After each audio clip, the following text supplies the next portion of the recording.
11 motions will be discussed. This Senate Bill number 2022 of 2021 by Dr. Alice Milgo will be read for the second time. This will be a resumption of debate interrupted on Tuesday, 2nd November 2021. There will be division. The County Oversight and Accountability Bill, Senate Bills number 17 of 2021. This is by Honorable Senator Ledama Olekina. Will also be read for the second time this afternoon. It will be a resumption of debate interrupted on Tuesday, 2nd November 2021.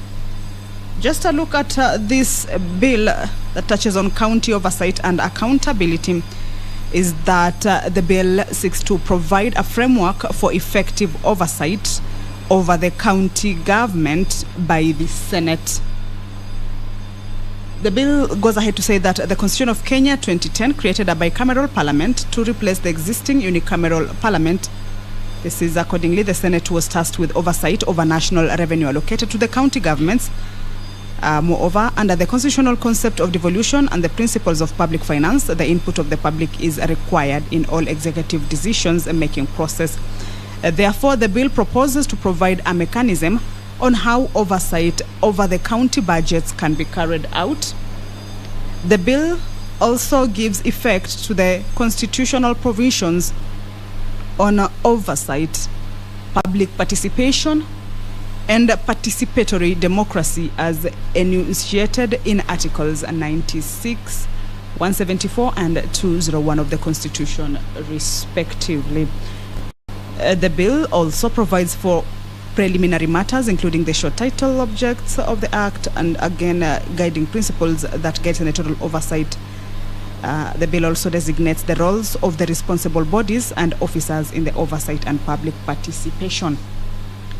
The Intergovernmental Relations Amendment Bill, Senate Bills number 37 of 2021. This one is by the Chairperson Standing Committee on Devolution and Intergovernmental Relations, is also set to be read for the second time this afternoon. This is a resumption of debate that was interrupted on Thursday, 4th November 2021. A look at some of the bills that will see the members of the Senate proceed on a committee of the whole is the Cooperative Society Amendment Bill, Senate Bills number 11 of 2020. This one is by Agnes Zani. We also have the County Vocational Education and Training Bill, Senate Bill number 6 of 2021. This is by the Chairperson Standing Committee on Education. The Prompt Payment Bill will also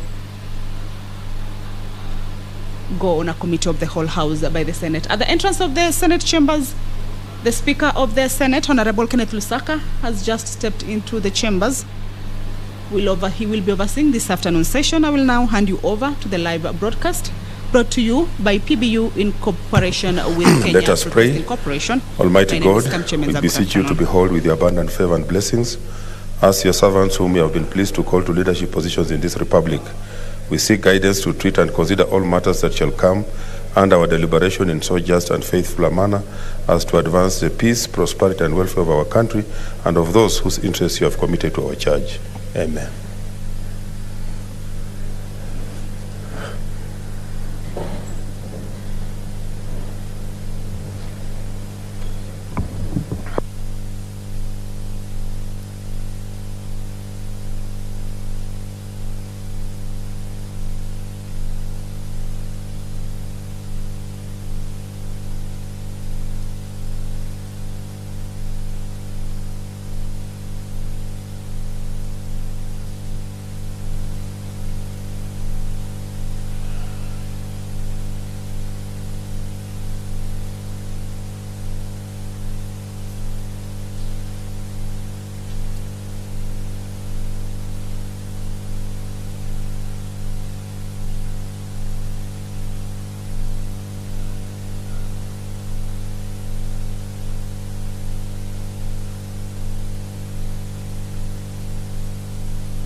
Order number 1, administration of oath.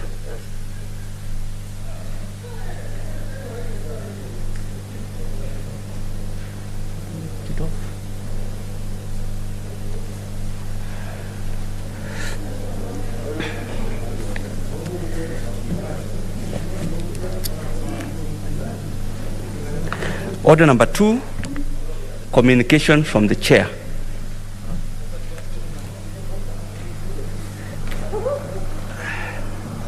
Order, take your seat. Honorable Senators have a communication. On the 7th and final annual devolution conference, Honorable Senators, as you may recall, on the 7th annual devolution conference had been scheduled to take place from 23rd to 26th August 2021 in Wote, Makueni County. The conference was postponed following a presidential directive issued on 18th August 2021 via the public order number 5 of 2021 suspending all public gatherings and in-person meetings as a measure to mitigate against the spread of the pandemic. Following consultations between the National Executive, the Council of Governors, the Senate and other devolution players, the Devolution Conference Steering Committee at its meeting held on 18th October 2021 resolved that the 7th Annual Devolution Conference be held from 23rd to 26th November 2021 at Makueni Boys High School in Wote, Makueni County. Honorable Senators, the theme of the conference is multi-level governance of climate action, and the sub-theme is subnational mobilization in unlocking the full potential of climate action. A number of senators have been identified to represent the Senate in the conference program as either session chairs or panelists, and correspondences to this effect has been made in writing. I urge the identified senators to cooperate with the steering committee and to closely work with the Secretariat to ensure the effective participation of the Senate. Honorable Senators, the Senate on Wednesday, 10th November 2021, resolved to alter its calendar for Part 6 of the 5th session in order to allow the Senate to participate in the event.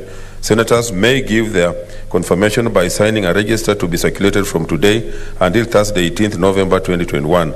I urge all the honorable senators to save these days and plan to participate in this important event in our devolution calendar. I thank you.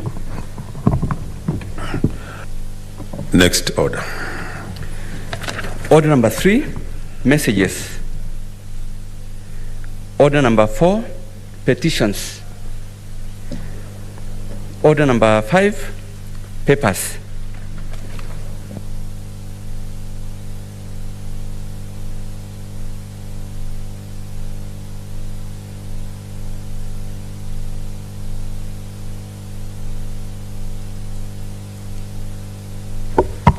Thank you, Speaker.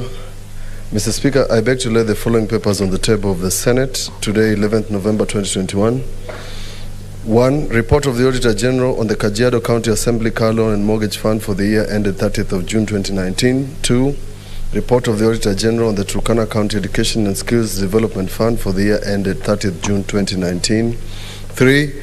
Report of the Auditor General on the Turkana County Biashara Fund for the year ended 30th of June 2019. 4. Report of the Auditor General on the Turkana County Assembly Staff Car Loan and Mortgage Fund for the year ended 30th of June 2019. 5. Report of the Auditor General on the Vihiga County Trade and Enterprise Fund for the 6 months ended 30th of June 2019. 6. Report of the Auditor General on the Kericho County Emergency Fund for the year ended 30th of June 2019. 7. Report of the Auditor General on the Elgeyo Marakwet County Car and Mortgage Revolving Fund for the year ended 30th of June 2019. 8. Report of the Auditor General on the Elgeyo Marakwet County Executive Education Fund for the year ended 30th of June 2019. 9. Report of the Auditor General on the Kapsabet Nandi Water and Sanitation Company Limited for the year ended 30th of June 2019. 10. Report of the Auditor General on the Nandi County Assembly Car Loan and Mortgage Scheme Fund for the year ended 30th of June 2019. Last but not least, report of the Auditor General on the Uasin Gishu County Alcoholic Drinks Control Fund for the year ended 30th of June 2019. Thank you, Speaker. Next order. Order number 6, notices of motion. Order number 7, statements.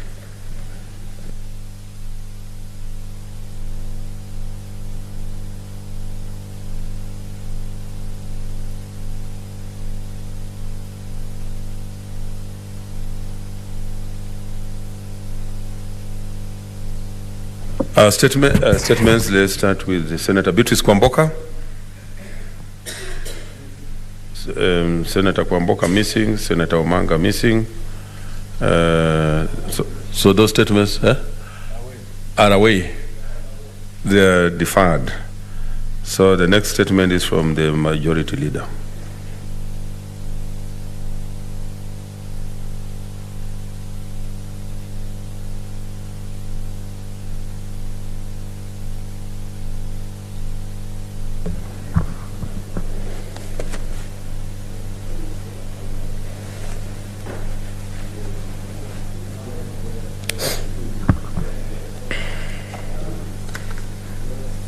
Mr. Speaker, sir, pursuant to Standing Order 52.1, I hereby present to the Senate business of the House for the week commencing Tuesday, 16th November 2021.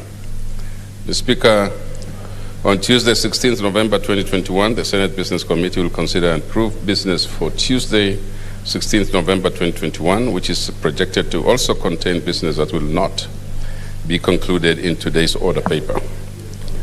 The Senate Business Committee will further consider bills at the second reading and committee of the whole stages, as well as motions as contained in the program of Senate business.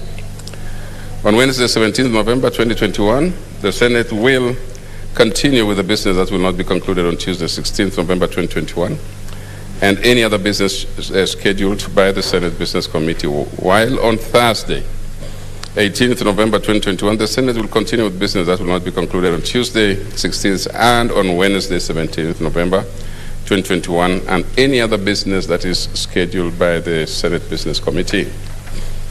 Speaker, sir, with respect to the status of the legislative business before the Senate, there are 10 bills at the Committee of the Whole stage, 22 bills at the second reading stage, 3 of which are pending division as indicated in today's order paper at orders 8, 9, and 10, respectively. Additionally, there are 23 bills undergoing the concurrence process pursuant to Article 110(3) of the Constitution and will be introduced in the Senate upon completion of the process. Other business before the Senate includes 15 motions, 51 petitions, and statements pursuant to Standing Orders 47 and 48. Speaker. Speaker, the fifth session is fast coming to an end. However, there are key matters relating to finance which require to be dealt with. As per National Treasury Circular number 8 of 2021, the timelines for processing of the budget for financial year 2022-23 will be altered in view of the upcoming general elections. As such, the budget policy statement, the draft division of revenue bill, and the draft county annual revenue bill for the next financial year are projected to be submitted to Parliament by 30th November. I'll read that again, Speaker. As such, the budget policy statement, the draft division of revenue bill, and the draft county annual of revenue bill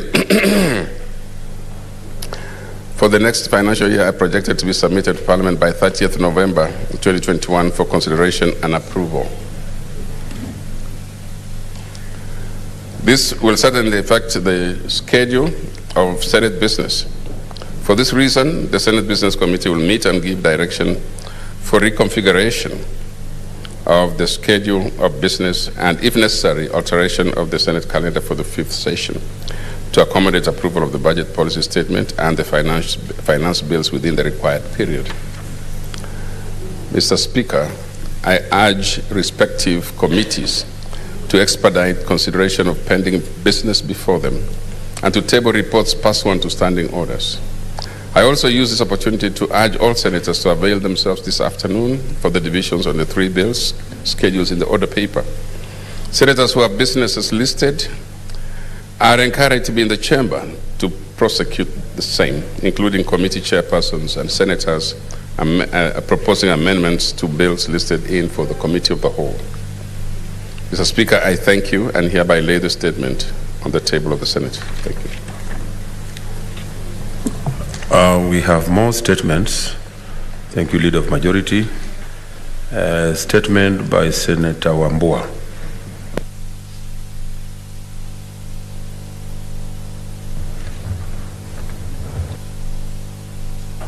Okay. Thank you. Mr. Speaker, sir, I rise pursuant to Standing Order 48.1 to seek a statement from the Standing Committee on National Security, Defense and Foreign Relations regarding the continued delay in allocation of a sub-county court in the Tharaka-Gishu sub-county in Kitui County. In the statement, the committee should, 1, state the number of sub-counties in the country that were created in 2017 alongside the Tharaka-Gishu sub-county, and how many of these sub-counties have since been allocated sub-county courts. 2, explain reasons for the delay in allocation of a court to the Tharaka-Gishu sub-county, a delay that has meant that the residents who have suffered marginalization since independence continue to beg for services and to compete for opportunities with the neighboring Mumoni sub-county, and elucidate on the plans, if any, that the relevant ministry has put in place to ensure that the Tharaka-Gishu sub-county is issued with a code in order to enable the residents to have access to exercises such as Teacher Service Commission recruitment, military and national police service recruitment, distribution of relief support, among other national government services. Mr. Speaker, I thank you. The next statement is by Senator Aaron Cheriot. Thank you, Mr. Speaker. Mr. Speaker, I rise pursuant to Standing Order number 48.1 to seek a statement from the Standing Committee on Lands, Environment and Natural Resources regarding land transactions by multinationals without the involvement of the national or county governments. In the statement, the committee should explain the reasons behind the sale of expansive Lemotit flower farm in Londiani, Kericho County by a multinational firm, James Finlay Kenya Company Limited, stating whether the county government of Kericho was consulted and whether was consulted during the disposal of land, which is on a 99-year leasehold. Number 2, give the name of the individual or the company that has bought the said farm and state the use of the land that it is intended to be put into. 3, inform the Senate whether there is an intended sale of Unilever Tea Kenya Limited businesses in Kericho and Bomet counties. 4, state the compensation the two firms will grant their employees who will be rendered jobless by the sale of the said farms. 5, cause the Ministry of Lands to resurvey the land held by multinationals in Kericho and Bomet in order to establish the actual acreage of land hosting all multinationals. 6, state the policy and mitigating measures, if any, to be put in place to curb the land under the custody of multinationals without involvement of national or county government. Thank you. Senator Cherargei.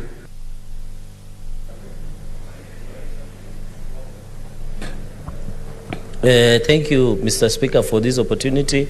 I want to congratulate and thank Senator Aaron Cheriot for bringing this statement on the issues of multinationals. I think Kericho, Nandi and Bomet is largely affected with this issue of multinationals and tea leases and other forms of leases. I think since the 2010 Constitution, Mr. Speaker, the National Land Commission, the county governments and national governments have been silent, and they have not been telling Kenyans what happened with 999 leases that were committed to 99 years lease as per 2010 promulgation Constitution. I think this is very important, and I want to request the Committee of Lands and Natural Resources and Environment to expand and really tell Kenyans, especially from us in Kericho, Nandi, and Bomet, on the issue of leases, because there is a lot of secrecy. There is a lot of unclear, because, Mr. Speaker, we are aware that these multinationals have very huge control of tracts of land. And one day they can wake up and change ownership without the information of the employees, as Senator Cheruiyot has said, without the information of county governments, without the role of National Land Commission. I think a few months ago, I did request a statement similar that we need to know the leases, because when you come to Nandi, most of the tea farms are owned either by individuals or multinational companies. So I hope this issue of leases must be told, be it Sisal leasing, be it the issue of flower farm leasing, the change of ownership, who really owns? I think that should be the question. I think that even across the country, who are these leasing land? And we have seen, Mr. Speaker, if this issue of land ownership and leasing of land is not well coordinated, Mr. Speaker, I can assure you that will be a problem to this country. So I want to really support the statement and say that the issue affects us also in Nandi, and I hope, and then I know the Committee of Lands, Natural Resources and Environment has also a lot of issues to deal, but we hope it will give priority. Each one, every of us want to know what happened to 999-year lease that has been commuted to 99-year lease, and what is the role of National Land Commission, what is the national government doing? Because, Mr. Speaker, finally, as I conclude, most of these multinationals can only be dealt at the level of diplomatic level, and also can be dealt with the national government, because most of these owners of multinational are either based in Britain or Europe or in America, Mr. Speaker. So it is also national government must be at the forefront of ensuring that they fight for us. They ensure that the issue of renewal of leases, change of leases, expiry of leases, the lessor and the lessee must be known. Who are they and how long do they have? Because in Nandi, Mr. Speaker, some of the leadership have been saying that that the leases have expired in 2014. It has now changed that it is expiring in 2023. I wish we would know when is it expiring, these leases, and ensure that we address issue of land historical injustice. I thank you, Mr. Speaker. Senator Christopher. Thank you, Mr. Speaker. I would like also to congratulate Senator Cheruiyot for actually almost reading our minds, because this particular issue of land leasing that has really affected Kericho, Bomet, and Nandi has become a thorn in the flesh of the residents of the people coming from those areas. And I want to say that, Mr. Speaker, we're still here over it's still rumor, and people would like to get clarification on the same matter, because we normally hear that the land has been leased once again for so many years. Yet we know traditionally or historically that this land used to belong to the community, to the people living in those particular areas. So you see, when they were displaced during the colonial period, most of them are landless people who are living in the Mau region. So when we hear once again that their land is being leased for another around 99 years, it becomes a problem to all of us, Mr. Speaker. And on top of it, the worst part of it is that the leasing was not done after evaluation of the land. The rates they are using is not known even to the community. So I want to say, we really demand to know those who lease this particular land without public participation of the communities surrounding these particular places. And you know, after leasing these particular places to different landlords, they came with different agenda. Say that most of them started planting flowers instead of the usual crops like tea, which used to employ a lot of people.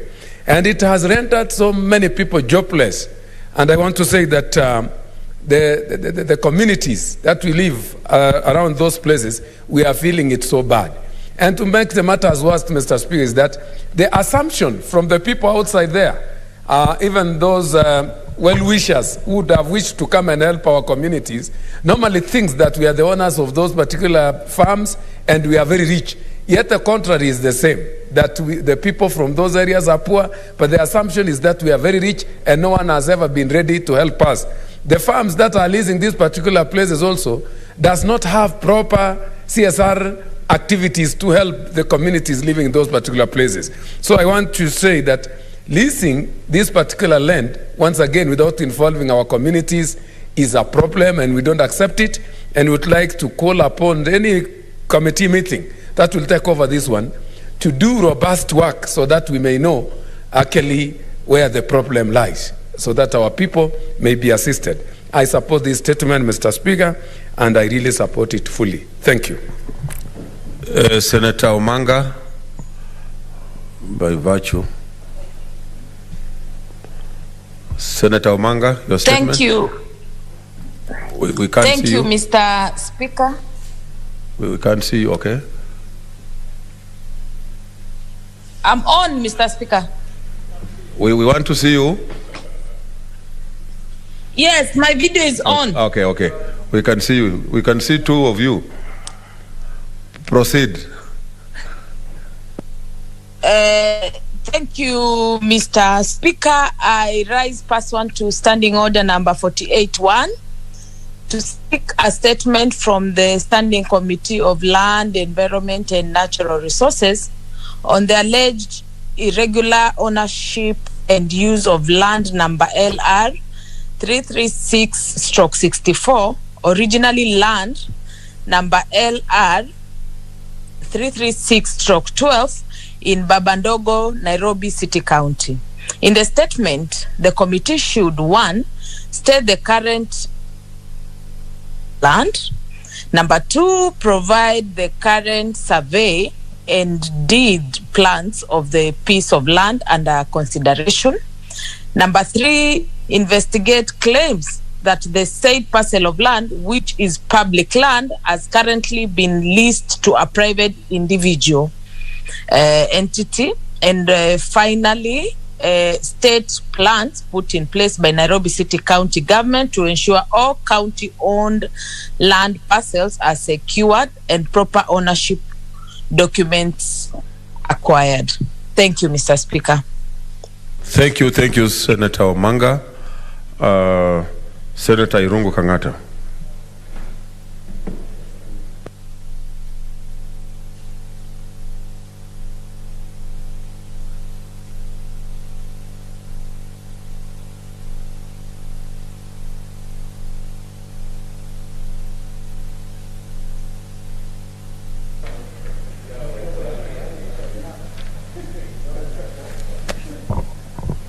Yes, thank you, Mr. Speaker, sir. Mr. Speaker, sir, I rise pursuant to Standing Order 48, Sabbatical 1, to seek a statement from the Standing Committee on Land, Environment and Natural Resources on progress in compensating Kagaa Kilifi Landowners Group with reference to LR number 2859 and 1427 of Kilifi County. In the statement, the committee should, number 1, appraise the Senate on the progress made by the Ministry of Lands in compensating Kagaa Kilifi Landowners Group for land repossessed by the government for distribution to squatters. Number 2, state the reasons for the delay in finalizing the matter. Mr. Speaker, taking into account this land was owned by people of Murang'a County, in particular Kandara area, and squatters went there, and our people from Murang'a have been unable to realize the economic benefits of the said piece of land. Number 3, give timelines within which this process will be completed, tabling progress report and evaluation of the status of land settlement. And number 4, outline the measures that have been put in place, if any, to ensure that land disputes between the landowners and squatters on land ownership are swiftly dealt with. Particularly, Mr. Speaker, sir, this was a presidential directive. When Charles Rubia was being buried in Murang'a, I requested the president to help the people of Kandara to expedite this process. And that's why we are inquiring about the status. Thank you.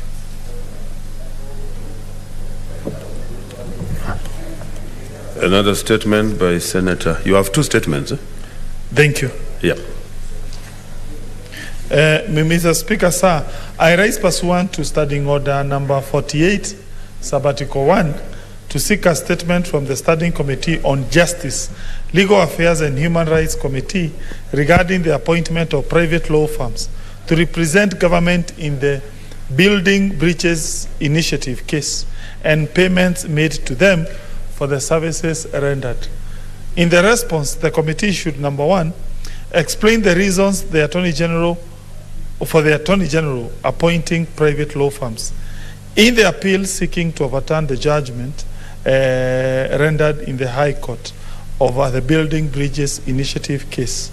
That is in the High Court, Civil Appeal number E291 of 2021, Independent Electoral and Boundaries Commission versus David Day and 82 others. 2, confirm to the Senate whether the appointment of advocates met the required provisions of the Public Procurement and Disposal Act 2015, and 3, provide information on the payment made to them for the services rendered. Thank you. Finally, Senator Rose Nyamunga.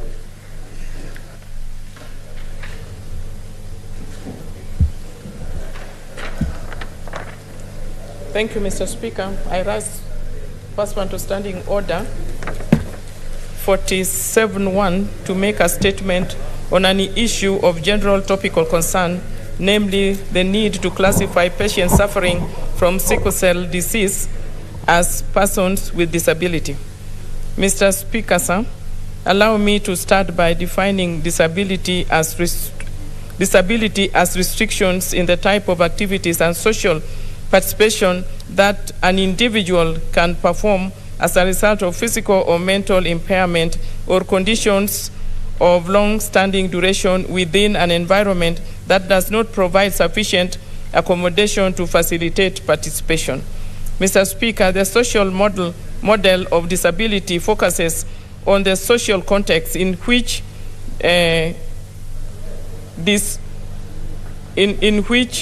disablement occurs and identifies disability as the product of social disadvantage and exclusion.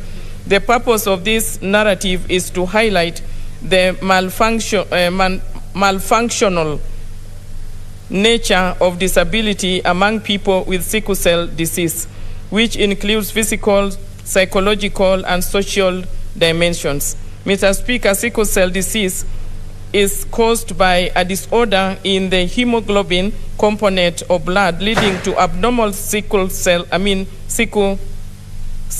hemoglobin, which leads to sickle hemoglobin. The individuals with sickle cell disease exhibit significant morbidity and mortality rate.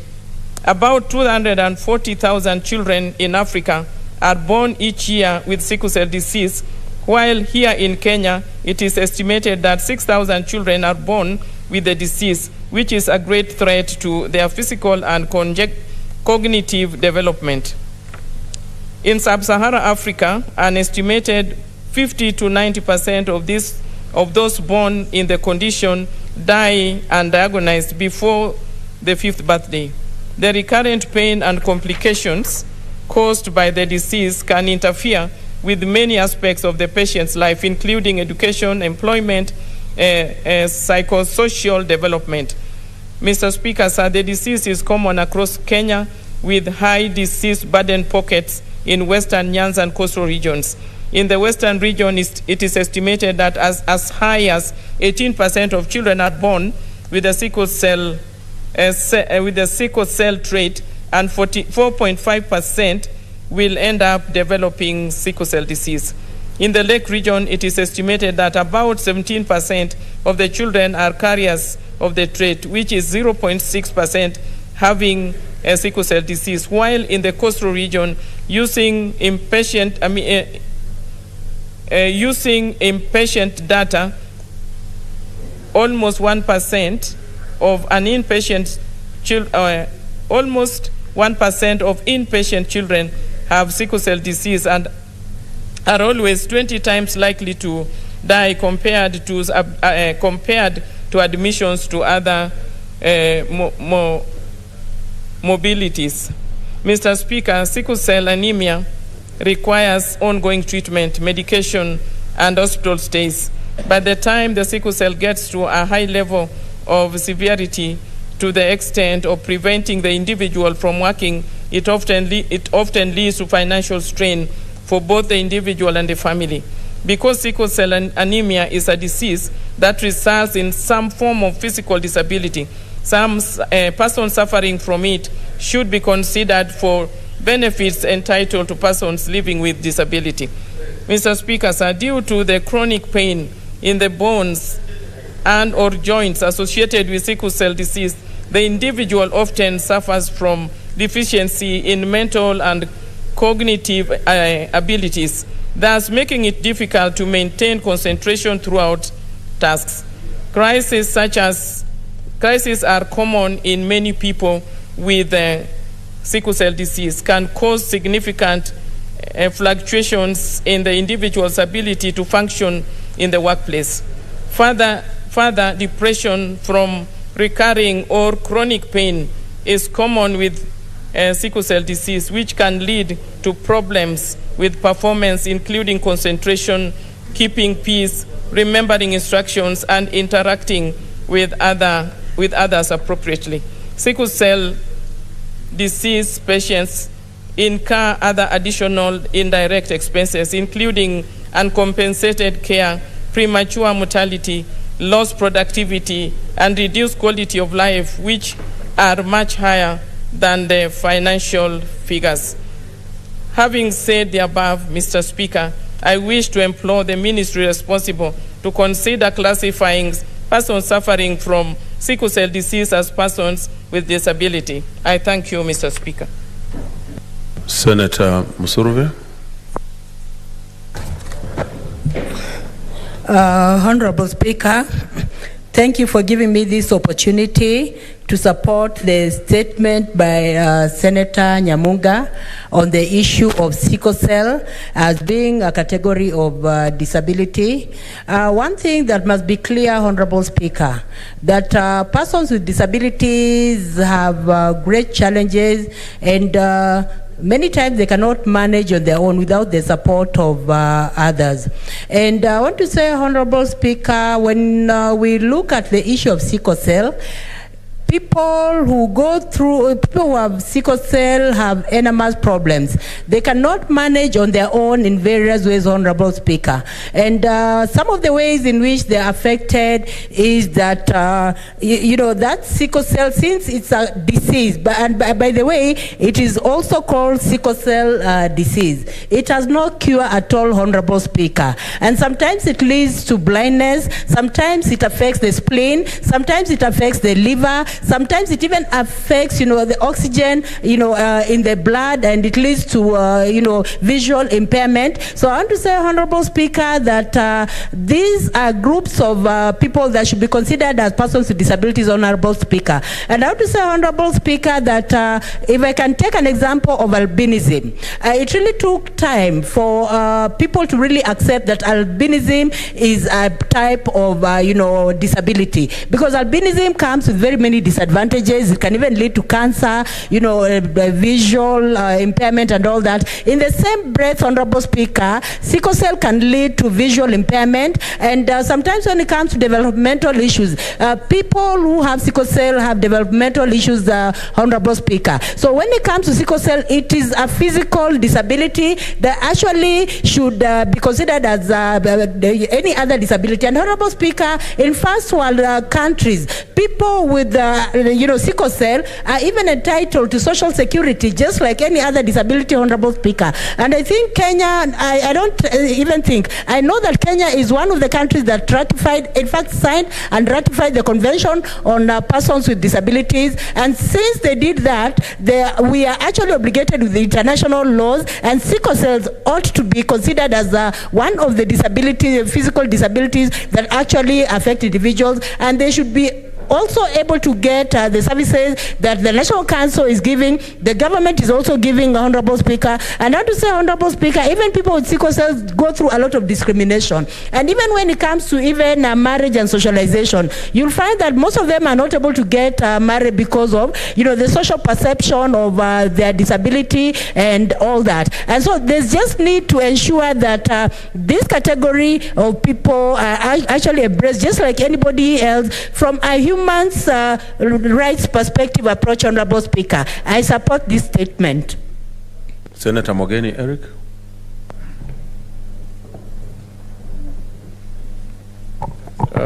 Thank you, Mr. Speaker, for also giving me an opportunity to make a contribution. This is a statement that has been sought by Senator Nyamunga. At times, Mr. Speaker, we cannot fail to acknowledge how some of us can pick issues that many of us cannot think about. I've known friends who have children suffering from sickle cell, but I'd never imagined that a senator could elevate this to the level of it being a disability. And it's taken me sitting here and listening to the statement from Senator Nyamunga. And I think she has convinced me that these people suffering from sickle cell in society deserve to be placed in that level of people with disability. And Mr. Speaker, leadership is about addressing the concerns of the vulnerable in society, those in society who needs to be affirmed so that they can live some lifestyle which is a bit comfortable over and above the condition that is afflicting them. And I think, Mr. Speaker, having known families that have people who are suffering with this disease, I have no doubt that Senator Nyamunga this afternoon put forth a very strong case for this country to consider uplifting these people to the level of people with disability. Because, Madam Speaker, anybody who is suffering from a condition that is a lifetime. I know you are referring to Senator Nyamunga's statement, but I'm the Speaker, not the Madam. Sorry. This is the problem, Mr. Speaker, when you stay away for too long and you leave the seat in the hands of Madam Speaker. But sorry. Mr. Speaker. Mr. Speaker, I apologize. Mr. Speaker, anybody who is suffering from a condition that is lifelong, that is not curable, that causes pain, that makes them to feel discomfort, that makes them to behave in a manner that is not in tandem with a normal person, qualifies to be called a person who is suffering from some disability. And I think that is a medical condition that afflicts people suffering with sickle cell. These are people, for you to maintain them in certain lifestyle in society, you need to affirm them. For them to compete with people in certain classes of employment, they need to be affirmed. So I want to fully support the statement that has been sought by Senator Nyamunga, that let's place this class of people in the list of people who are recognized as people belonging to that class of persons with a disability, so that society can affirm them and treat them with some favorable condition than the way we treat some of us who are blessed to live normal lifestyle. So I support, Mr. Speaker, the statement by Senator Nyamunga, and thank her for having brought this matter to the attention of the Senate. I support, Mr. Speaker. Finally, Senator Cherargei.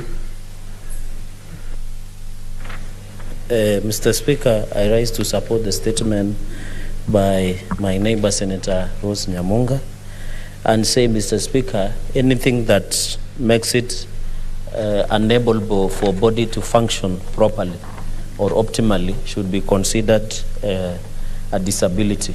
And I think as a country, we have come a long way since 2003 when the Disability Act was passed by Parliament. I think we need to know that the traditional disability that all of us have known, like not be able to use your legs or ears or eyes.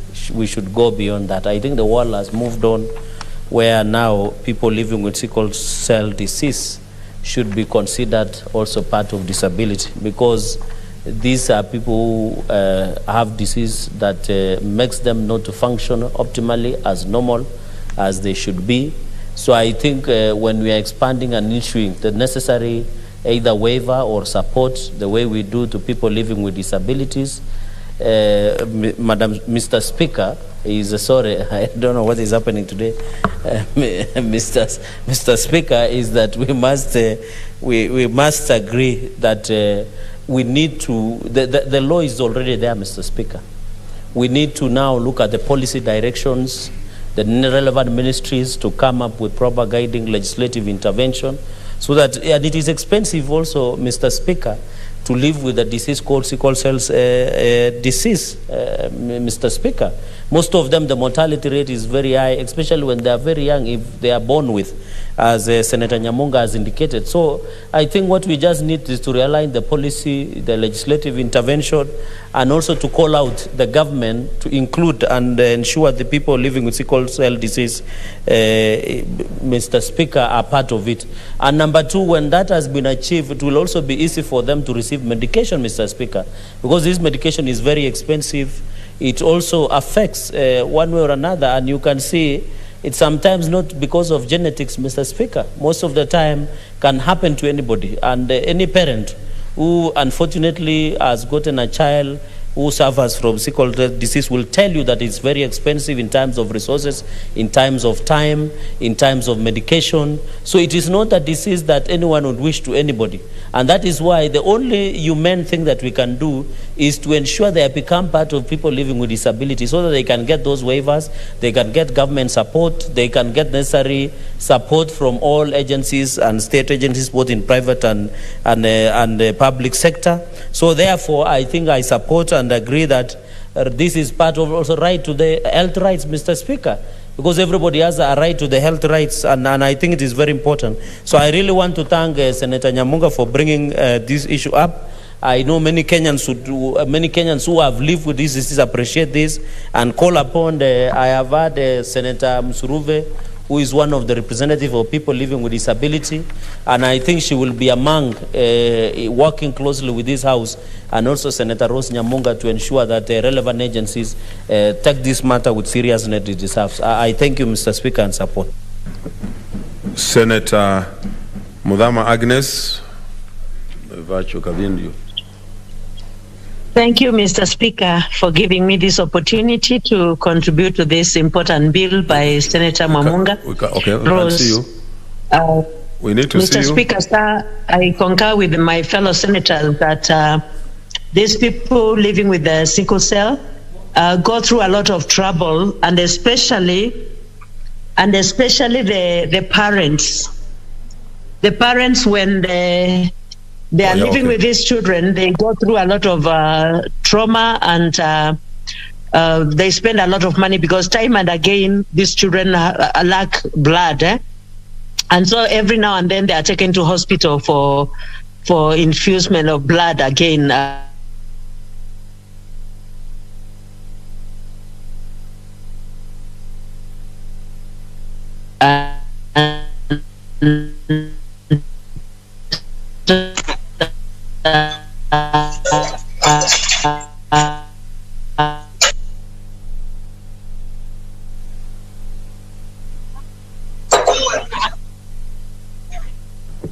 Maybe we have challenges with the system. In the meantime, Senator Cheriot. Senator Cheriot. Thank you, Mr. Speaker, for this chance. Mr. Speaker, sometimes I wonder, how difficult is it if we decided as a country to have a general attitude, those of us in leadership, be it in legislature and in the executive, to simply focus on the needs that are most pressing on the citizenry. Things to do with health, for example, and specifically focus on diseases that ordinarily pick on people who don't have the ability actually such that if you do not meet the cost of medication, then it's a difference between life and death. I brought to this house 2 or 3 weeks ago a petition also from citizens living with automotive diseases, almost similar to this challenge of sickle cell.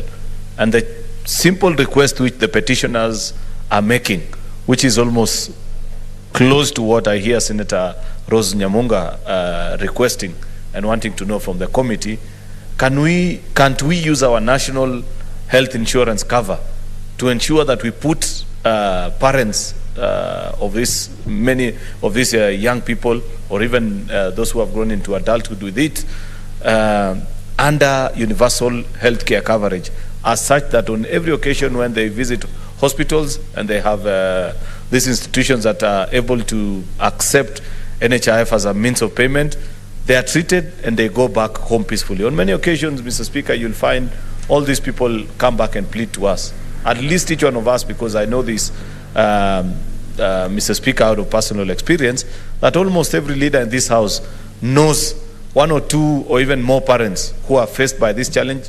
They cannot meet the cost of medication, and therefore they resort to calling upon you once in a while, say, oh, my child has had an attack, please just see that which you can raise. And of course, out of human nature, you'll be able to mobilize a little bit resources for them.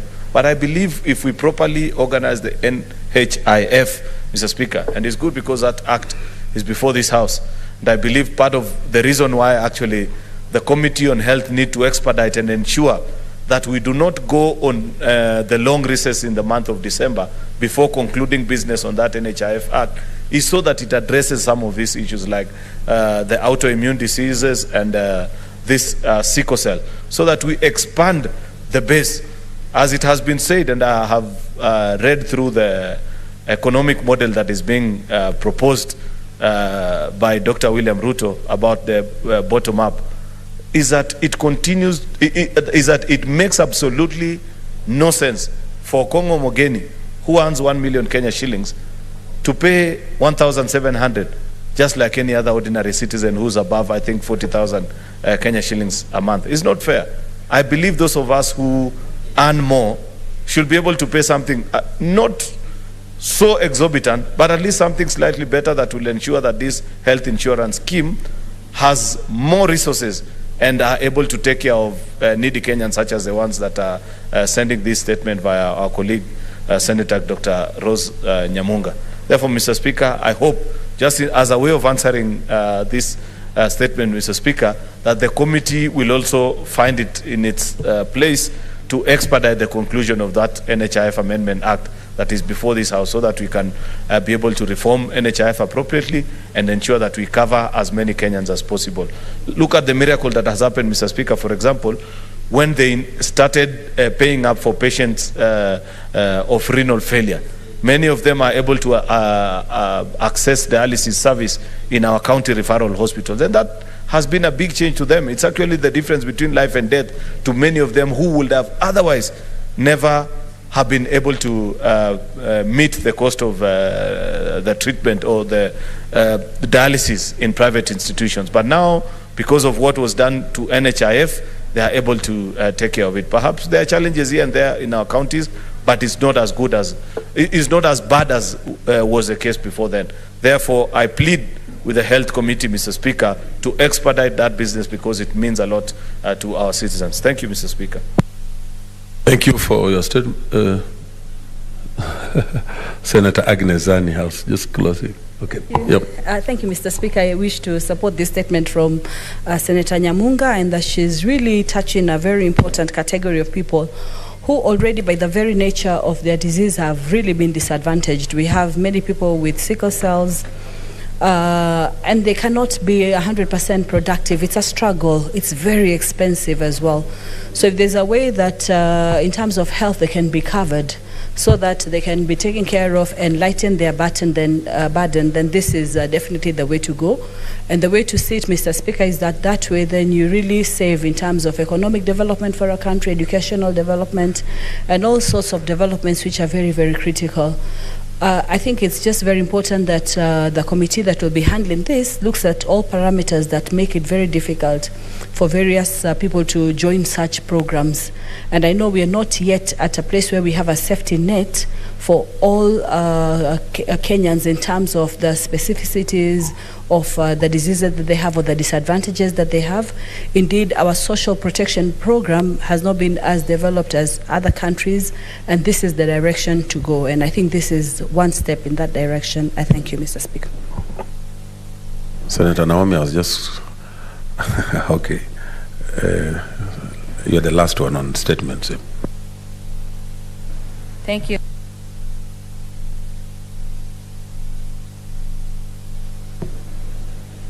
Thank you, Mr. Speaker, sir, for allowing me to add my voice to this very important statement by Senator Nyamonga. And I want to also congratulate her for bringing up that very important statement whereby many Kenyans are affected by psychosis, and many Kenyans are also taking care of the children who are suffering from sickle cells. Mr. Speaker, I support this statement because of the challenges that those who are affected by sickle cells are going through, and because as a country there is need for us to take care of every Kenyan, and the proposal made by Senator Nyamonga is quite important and relevant because they need a lot of support from the government when you are nursing a child who is suffering from this. And when maybe you are also suffering from the disease itself, you need a lot of care, you need a lot of protection, you need caregivers around you. And most of the time, even the medical care is quite expensive. And unless we come up with a program that takes care of them, then they will be very vulnerable in our society. And therefore, I stand to support the statement and pray that one day they'll be considered as people living with that. Thank you. Okay, Honorable Senators, that brings us to the end of our statement hour. And I would want, for the convenience of the House, I want to rearrange the order paper and skip all the way from order number 8 up to order number 20. So order number 20, Senator Mogeni was moving the motion. So I'll tell you how much time you still you have. How much time? Order number 20, yeah. Motion, adoption of the report of the Standing Committee on Justice, Legal Affairs and Human Rights on a statement sought by Senator Mutula Kilonzo Jr. regarding delays in the appointment of judges of the High Court and the Court of Appeal. How much time? You have 39 minutes. So, Senator Morgan, you have 39 minutes. Thank you, Mr. Speaker. Yesterday, when we were joining, I was just trying to finish giving historical background on the history of this country on this matter of appointment of judges.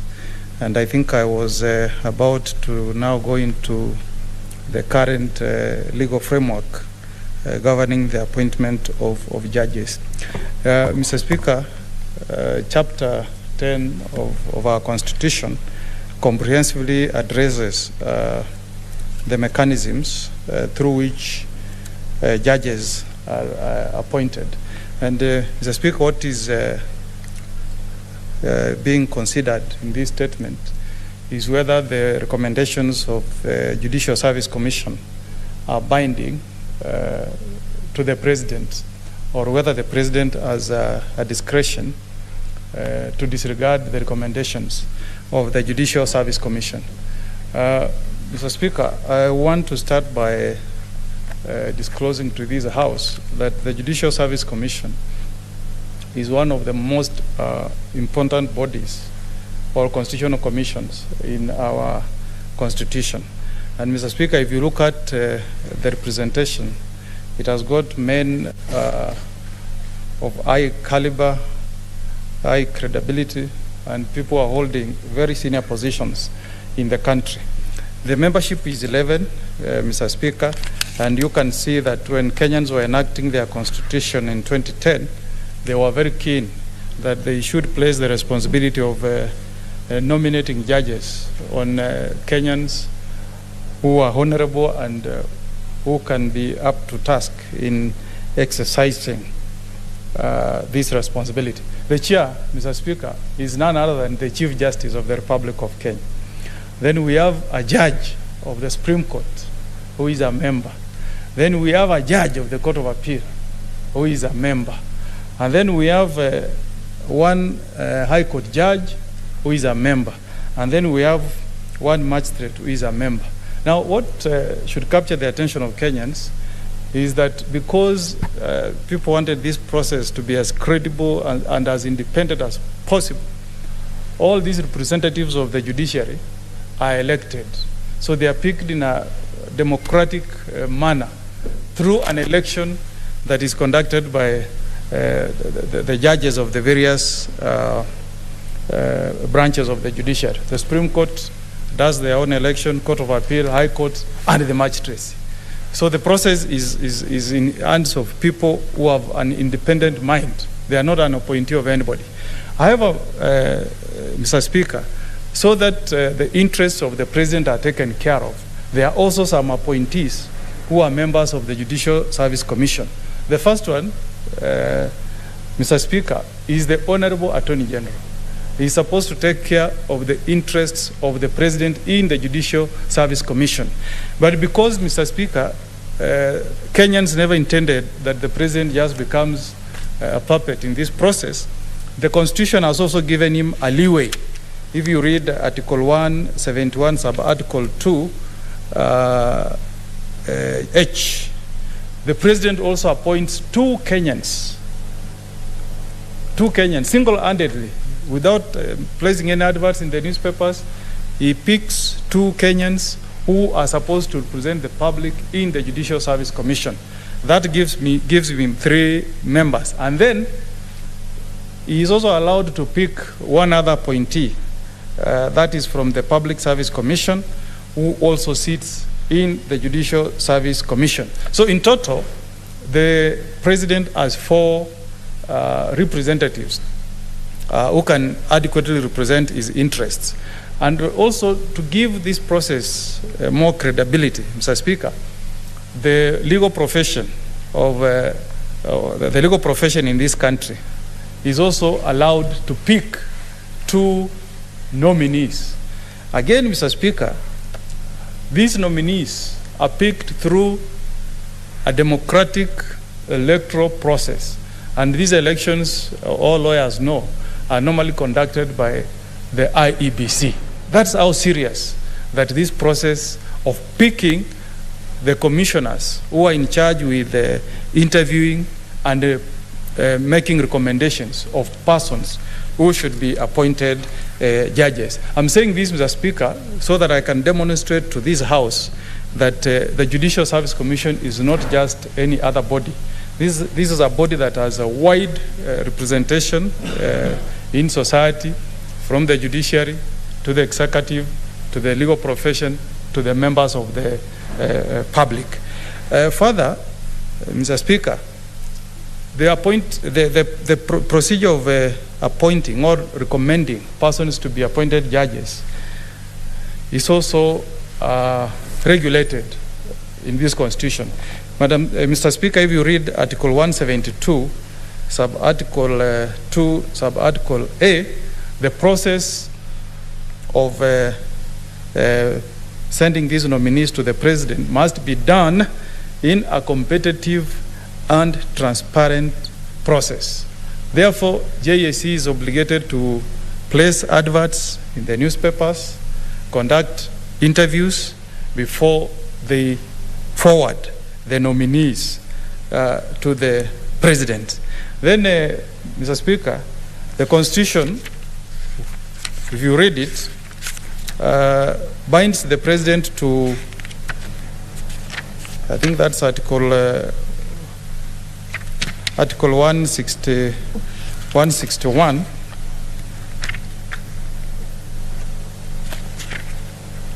Yeah, 166. The president shall appoint a Chief Justice and other judges in accordance with the recommendation of the Judicial Service Commission. So what one can infer from the clear reading of the Constitution is that the President has been given very little leeway when it comes to picking names of judges who have been recommended by the Judicial Service Commission. It simply means that if there are 10 slots, Judicial Service Commission will recommend 10 persons from whom the President must appoint judges. Madam Speaker, we were able to also look at what the courts have said in terms of interpreting these articles of the Constitution. And Madam Speaker, we realized that this matter has been a subject of litigation in a number of instances. The first one, Madam Speaker, is when there was a nominee for the position of Chief Justice, that is retired Chief Justice Maraga, and the Judicial Service Commission forwarded one name to the President. But there was a proposal that the Judicial Service Commission ought to have sent 3 names from whom the President should have picked one. Again, this matter was heard in the High Court, and a 3-bench judge made a finding that the Constitution obligates the Judicial Service Commission only to send one name. This matter was litigated all through to the Court of Appeal, and the Court of Appeal affirmed that position, that only one name should be sent to the President. Again, in this particular matter, Madam Speaker, this matter has been subject of litigation in our courts of law. In fact, there are so many cases pending before court. But I'll just cite one case where the High Court constituted a bench of 3 judges, and in a judgment that was issued on the 6th of February 2020, this is what the High Court ruled. First, the High Court made a declaration that the President is constitutionally bound in accordance with Article 166(1) and Article 172(1) of the Constitution to appoint all persons recommended for appointment by Judicial Service Commission. Number 2, Madam Speaker, the High Court made a declaration that the failure by the President to appoint the persons recommended by Judicial Service Commission is a violation of the Constitution and the Judicial Service Act. Finally, the High Court ruled that any continued delay to appoint persons recommended as judges to their respective courts is a violation of Article 2, Subarticle 1, Article 3, Subarticle 1, Article 10, Article 73, Subarticle 1A, Article 132, Subarticle 2A, Article 166, Subarticle 1, Article 172, Subarticle 1A, and Article 249, Subarticle 2. Madam Speaker, this judgment is a subject of an appeal that is pending before the Court of Appeal, and I will not say much other than the findings that I've read to this House. But I want to say that in our observations, in our report, we have taken issue with the fact that the Court of Appeal has left this matter pending for a long time, yet is a matter of a serious public concern. So this report has made an appeal to Her Excellency the Honorable Chief Justice to move with speed and constitute a Court of Appeal bench that should expeditiously hear and finalize the appeal that has been filed by the Honorable Attorney General. Madam Speaker, we made a comparison with the situation that prevails in one of our democracies in Africa, that is South Africa, and we drew a distinction with what prevails in South Africa. Madam Speaker, Section 174 of the South African Constitution obligates the Judicial Service Commission of South Africa to forward 3 names to the President for each vacant position unlike what prevails in Kenya, where the constitution does not give room to the president to pick from 3. So this argument, Madam Speaker, that we should send 3 names to the president as a very clear distinction when you compare the South African constitution and the Kenyan constitution. Because in Kenya, it just tells JSC to make recommendation to the president, and then the president appoints. Madam Speaker, we also drew distinction with what prevails in India. Madam Speaker, in India, the Prime Minister has a discretion to reject with reasons a nominee that has been forwarded to him by the Chief Justice. The appointment in India is that the Chief Justice with 4 senior-most judges sits down and makes recommendation to the Prime Minister, but the Prime Minister, by dint of the provisions of the Indian Constitution, can reject a nominee with reasons and return the name back to the Chief Justice to renominate another person. So it seems, Madam Speaker, that when Kenyans were enacting their new constitution in 2010, they were very clear what they wanted. And I think it's because of the historical background, taking into account the fact that the Kregler Commission, Kofi Annan report, the Boma's draft constitution, and the Committee of Experts had all made recommendation that we should have a judiciary that is independent of the executive. I think that's what informed the Chapter 10 on the Constitution. So, Madam Speaker, having looked at all these issues, there are a number of problems that we have identified. The first one is that when we wrote to the Judicial Service Commission, they wrote a letter to us to the effect that when they were in the process of conducting interviews, they received a letter from the NSIS to the effect that a number of candidates had some integrity issues. But when the Judicial Service Commission wrote back for details, they were never given details. Therefore, they formed an opinion that it will be in a violation of the Constitution, more so Article 47, on a fair administrative action to condemn the candidates who had applied to be appointed judges on allegations that had not been disclosed to the Judicial Service Commission, and on allegations that had not been disclosed to the candidates, so that they are given an opportunity to respond to those allegations. And they say this is contrary to the Bill of Rights, which obligates every Kenyan to be given a fair hearing when faced with any accusations. Madam Speaker, this committee recommends that the best practice should be that if there are any allegations facing any candidate, the most decent position should be that the Office of Attorney General should have those allegations reduced into writing with specificity. Then the candidates are confronted with those specific allegations, and then they are given an opportunity to respond to those allegations.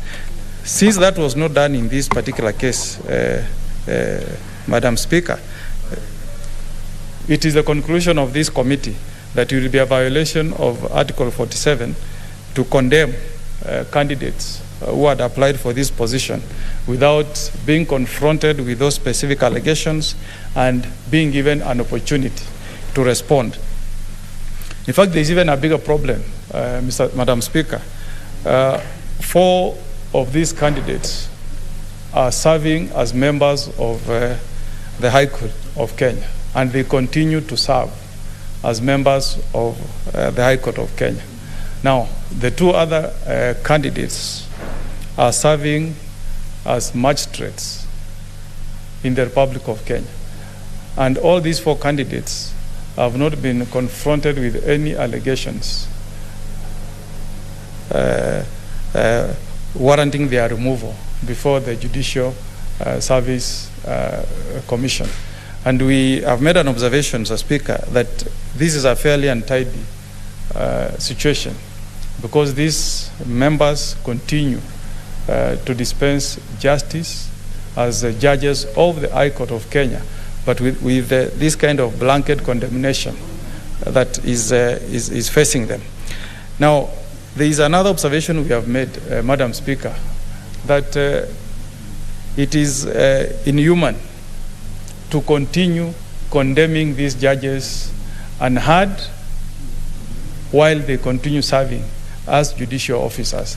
Madam Speaker, the judges risk suffering serious reputation risk on account of their continued non-appointment. And we pose this question, Madam Speaker.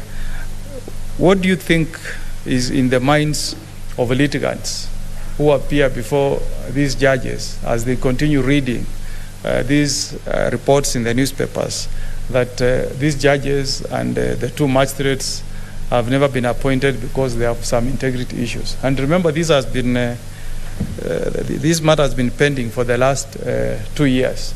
So we have made an observation, Madam Speaker, that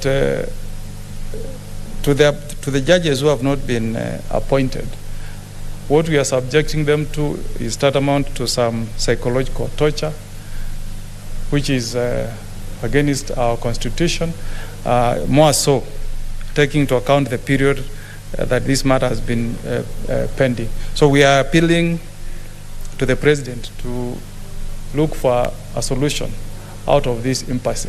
If there are any credible allegations against these judicial officers, then the most decent thing to do is to forward those allegations to the Judicial Service Commission so that the process of removing these judges, if at all, can be commenced. And this is because, Madam Speaker, there is no any other way you can deal with a judge who is in office and other than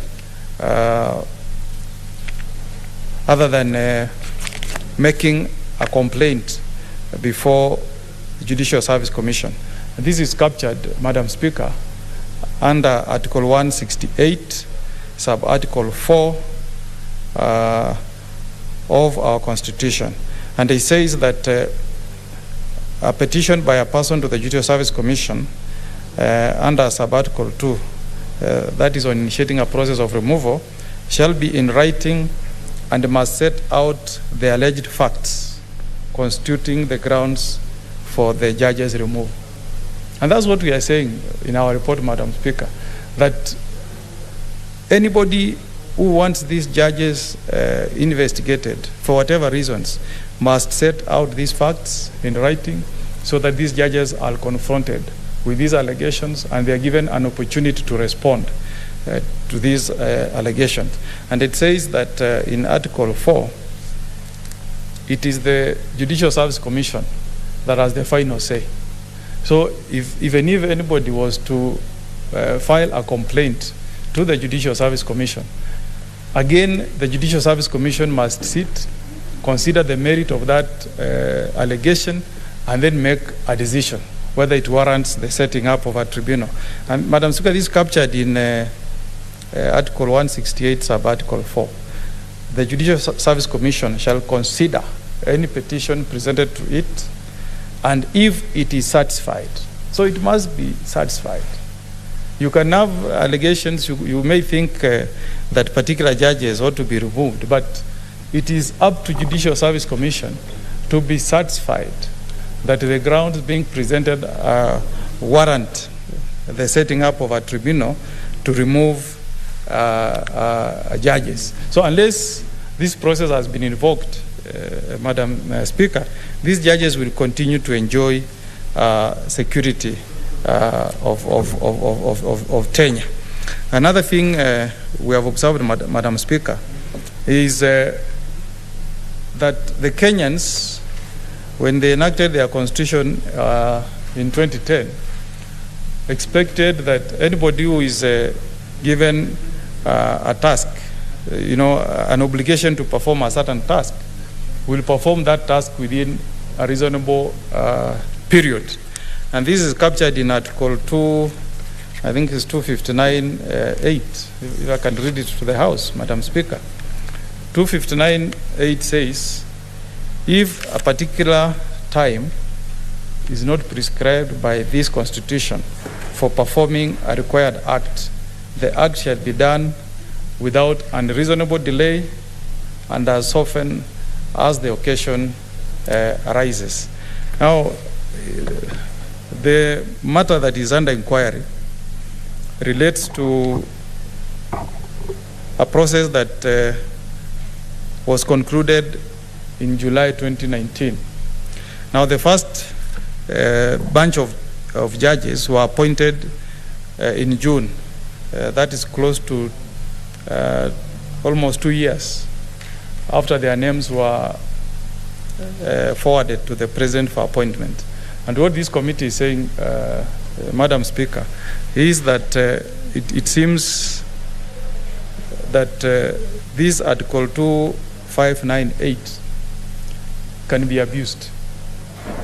Because reasonable time, somebody can say it's 1 year, it's 2 years, whatever. That's why we have made a recommendation, Madam Speaker, that this House considers amending the Judicial Service Act so that a period is prescribed within which the President should appoint judges once recommendation has been forwarded by the Judicial Service Commission. And at times, Madam Speaker, events happen that trigger, at times constitutional amendments or amendments to statutes. And I remember if I'm not wrong, the 16th Amendment in the United States of America in 1912 that triggered amendment to the American Constitution to allow for direct election of senators arose because of the corruption that was happening within the state parliaments. Where business people were now buying positions of senators, because the position before 1912 was that the state parliaments are the ones that used to appoint a senator. And that process was abused till the Americans decided in 1912 to do their 17th Amendment and allow for direct nomination direct election of senators. So I think even for us, maybe a time has come when we should consider whether we should amend the Judicial Service Act so that we have a clear timeline. Whether we want to say it's 60 days, it's 90 days, whatever period. But this committee is recommending to the House that the Judicial Service Act should be amended so that there is a timeline prescribed within which the President should take action. I think another moment when the Americans responded to address a problem was in, I think, 1951, the 22nd Amendment. Because, Madam Speaker, when George Washington was elected as the first President of the United States of America, he put in place this precedent that the President should serve for 2 terms. And that became the practice for so many years, till in the 1930s, when President Franklin Roosevelt decided to seek a 3rd term and was actually elected for the 3rd term as President of the United States of America. And in response, in 1951, America had to pass the 22nd Amendment to put a term limit on a presidential tenure and say no president will be elected for more than 2 terms. So it's nothing wrong. At times, experience can lead us as a country to start reflecting whether a time has come when we should do some of these amendments. So, Madam Speaker, having made those observations, my committee made the following recommendation, which we seek that this House adopts. The first recommendation is that His Excellency the President, without any further delay, should proceed to gazette the appointment of the 6 persons nominated by Judicial Service Commission for appointment as judges of the High Court of Kenya, and whose names were omitted from the Kenya Gazette of 3rd June 2021. That's Gazette number 124. Madam Speaker, we looked at all the academic qualifications of these judges, and we have no doubt that they meet the professional qualifications. The Judicial Service Commission complied with the Constitution. Advertisements were placed in the newspapers. The Kenyans were invited to make comments and views on the non-suitability of these judges. The judges were interviewed in a competitive exercise, and as allowed by Constitution and by law, the Judicial Service Commission recommended the people they deemed to have been best qualified to be appointed as judges. In the process, Madam Speaker, we made an observation that the person who is conducting litigation on behalf of the government, that is the Office of the Attorney General, was actually a member, and he participated in the interview and the final decision that was arrived at by the Judicial Service Commission. And therefore, this committee made an observation that he is bound by the decision that was made by the Judicial Service Commission. In the event that he wants to continue litigating in court, this committee proposes that the Attorney General invokes the provisions of Article 156, Sub-Article 7, and designate some officers independent of him to exercise some of the roles, including conducting the litigations in court, so that he doesn't find himself in a very awkward position before the Judicial Service Commission. So it's the hope of this committee that the son of Kapkatet, Kericho County Justice Weldon Korir,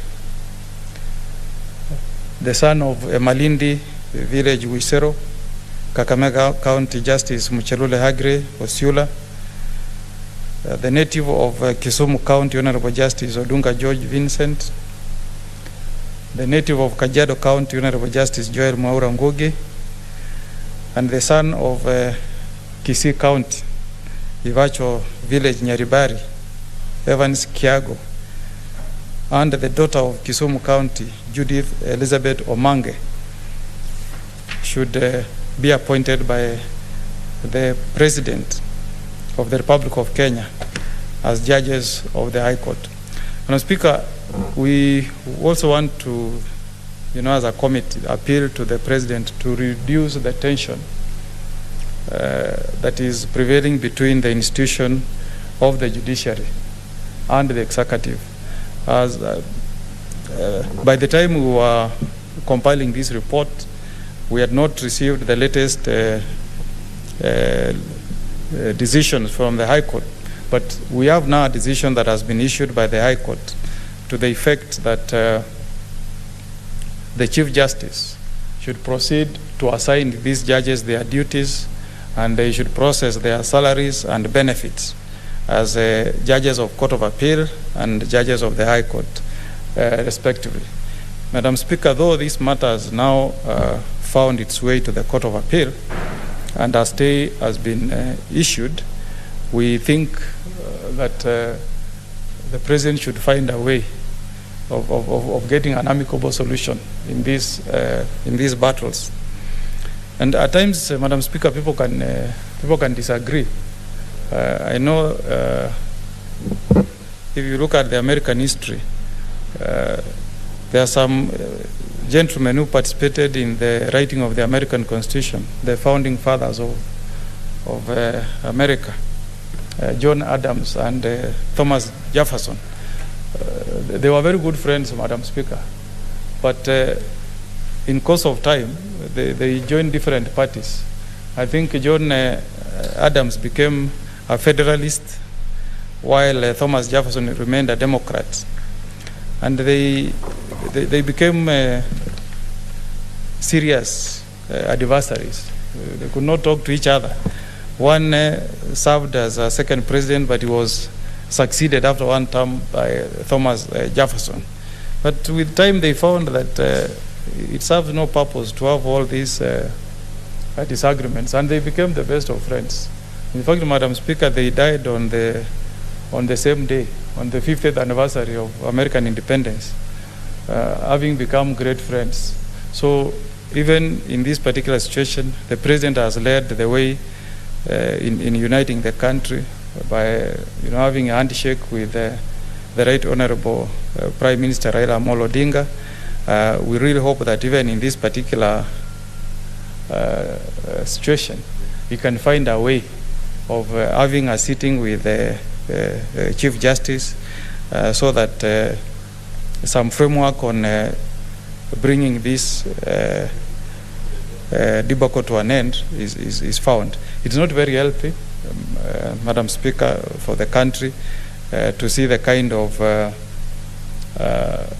disagreements between these two branches of government. We want the executive to be independent and the judiciary to be independent, but to continue serving the interests of the country. So in conclusion, Madam Speaker, this report by my committee is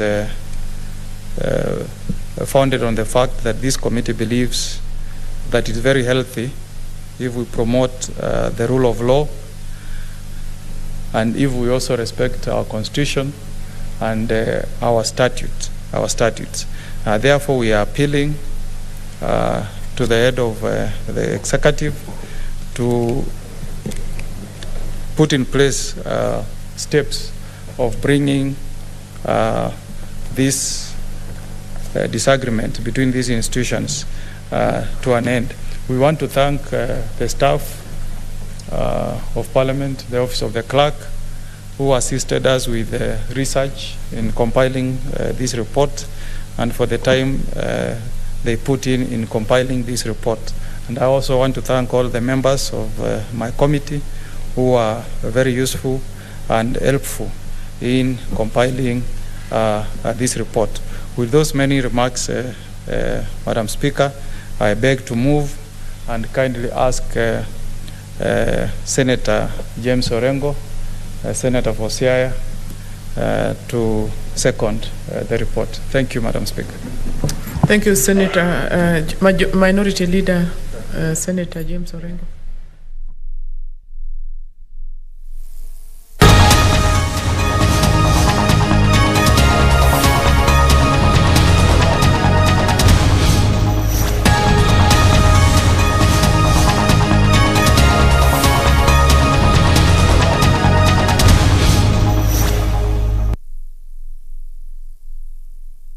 Committee of the whole House, like the Assisted Reproduction Technologies Bill. Then it can go to the Senate, and because Senate seems to be wanting things to do, at least they will have something. Then we will not be here discussing the Senate. At least they will have the bill and others to discuss, so that then we are not fighting, because assisted reproduction technology definitely is a mandate of the Senate. So the Senate will have something to discuss. So could the House Business Committee please work smart, okay, so that we focus on deliverables? I'm sure the leader, the majority whip has heard, is a member of the House Business Committee. He will definitely take your concerns. So let's move to the next order. Order number 13, motion. Report on the implementation status on an inquiry into complaints of environmental pollution by London Distillers Kenya Limited. That must be led by Honorable Richard Moitalelo Lekenta. The Honorable Moitalelo Lekenta, sorry, Chairman. Thank you, Honorable Speaker. Honorable Speaker, I beg to move that this House adopts the report of the Committee on Implementation on its consideration of the implementation status of the report of the Departmental Committee on Environment and Natural Resources on an inquiry into the complaints of environmental pollution by London Distillers, Kenya Limited, laid on the table of the House on Thursday, September 30th, 2021. Honorable Speaker, the Select Committee on Implementation is established pursuant to the Provisional Standing Order 209, and its main activity or its main mandated role is to ensure that whatever Parliament passes, be it law, be it resolutions of any kind, be it petitions, must be implemented. And that is to ensure that this Parliament does not act in vain. This Parliament is actually there to ensure the aspirations of the Kenyan people are met. And this particular report is actually on the right to a clean and healthy environment. And it actually touches on the Athi River Basin, all the way from Athi River to the Indian Ocean. Honorable Speaker, the report therefore covers the findings of the Select Committee on Implementation on the status of the report of the Departmental Committee on Environment and Natural Resources on inquiry into the complaints as already enumerated. Honorable Speaker, the Departmental Committee on Environment and Natural Resources on an inquiry into complaints of environmental pollution by London Distillers Limited was tabled before the House on Wednesday, 29 August 2018, and it was adopted on 11th October 2018. Honorable Speaker, the complainant on this matter was is a company called Elderman Properties Limited, and it actually brought that petition on behalf of the Great Wall Gardens Estate residents, and more people were actually affected by this, as I said, at the Athi River Basin. So it's actually a matter of national importance. In fact, the President himself actually alluded to the pollution that was causing a lot of damage upstream, downstream, which is causing not only livestock losses, but also there is a claim that it is actually causing deaths and cancer. Honorable Speaker, the Departmental Committee on Environment and Natural Resources actually set out some parameters to be met, and most of them were actually directed at NEMA. They are also directed at the Ministry of Environment and Natural Resources, London Distillers, NEMA, and the county government of Machakos. Honorable Speaker, NEMA was supposed to ensure that the pollution is stopped and that they were supposed to do their work and ensure that the complaint by Elderman was addressed fully. Honorable Speaker, unfortunately this matter took too long due to the arguments that were raised and the fact that the parties were actually adamant as far as their interests and positions are concerned. Honorable Speaker, we had experts. NEMA actually brought a company called EcoServe Laboratories, and the person who appeared before the committee was actually called Professor Anthony Karanja. Elderman also brought an expert by the name of Patrick Adjuang. They also appeared before the committee physically. The ministry appeared, and several other stakeholders as set out in the report. Honorable Speaker, if I may just say, EcoServe, which was actually NEMA's consultant, reported that on effluent analysis, the parameters assessed included pH, temperature, total dissolved solids, biochemical oxygen demand, oil and grease, chemical oxygen demand, color, ammonia, and sulfides.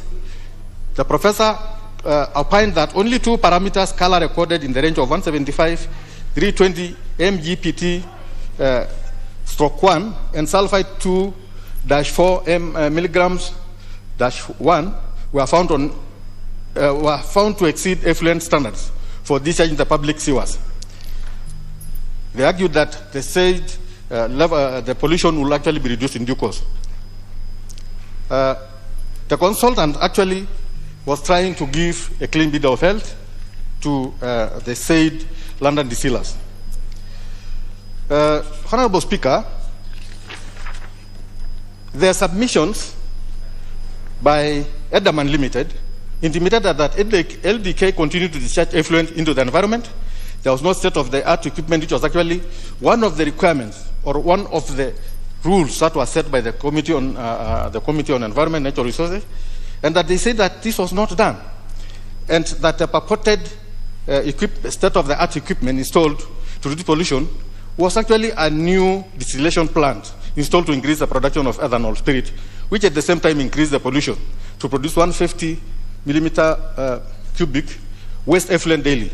And there are no new equipment or machine installed to treat the waste effluent and aerobic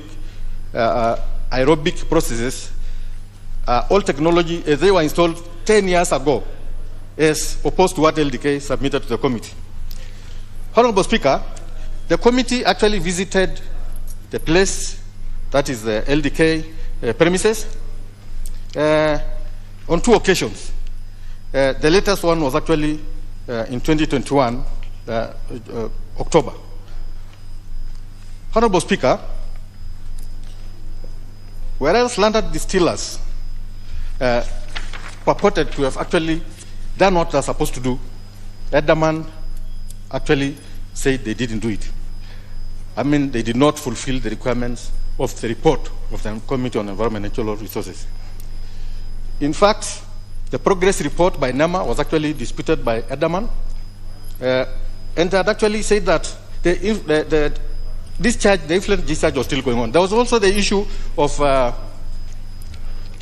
state-of-the-art equipment, which was supposed to arrest the pollution. LDK appeared before the committee. They brought some receipts, and what was confirmed was that they had spent 141,502,691 shillings and 83 cents, whereas they had claimed that they used over 260,951,740. So there was actually a discrepancy on that. However, the ministry had also appeared. They seem to have said that NEMA had actually tried to do its best and that they are continuing to do that. And this pollution was actually not just limited to LDK, but there were other factories, industries in the larger river area, which were also contributing to pollution. The Ministry of Environment had actually been given 6 months to ensure this was done. Unfortunately, it was not done within that time, and it was actually a demand or a resolution of this House that if London distillers did not conform to the dissolution of the House, then they should be closed. However, there were issues because, and I'd like to thank the Member of Parliament from Mavoko. He appeared before us, and actually the committee met the staff of LDK, and they were actually crying and saying that closure would actually affect their families and what.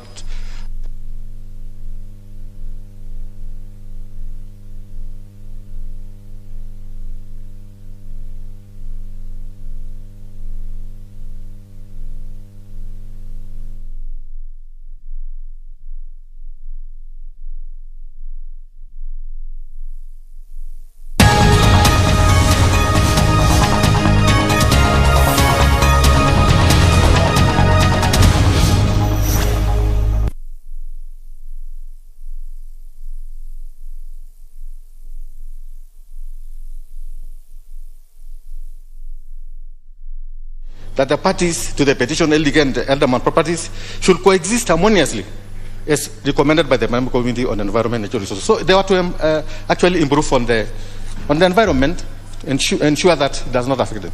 Honorable Speaker, pursuant to that,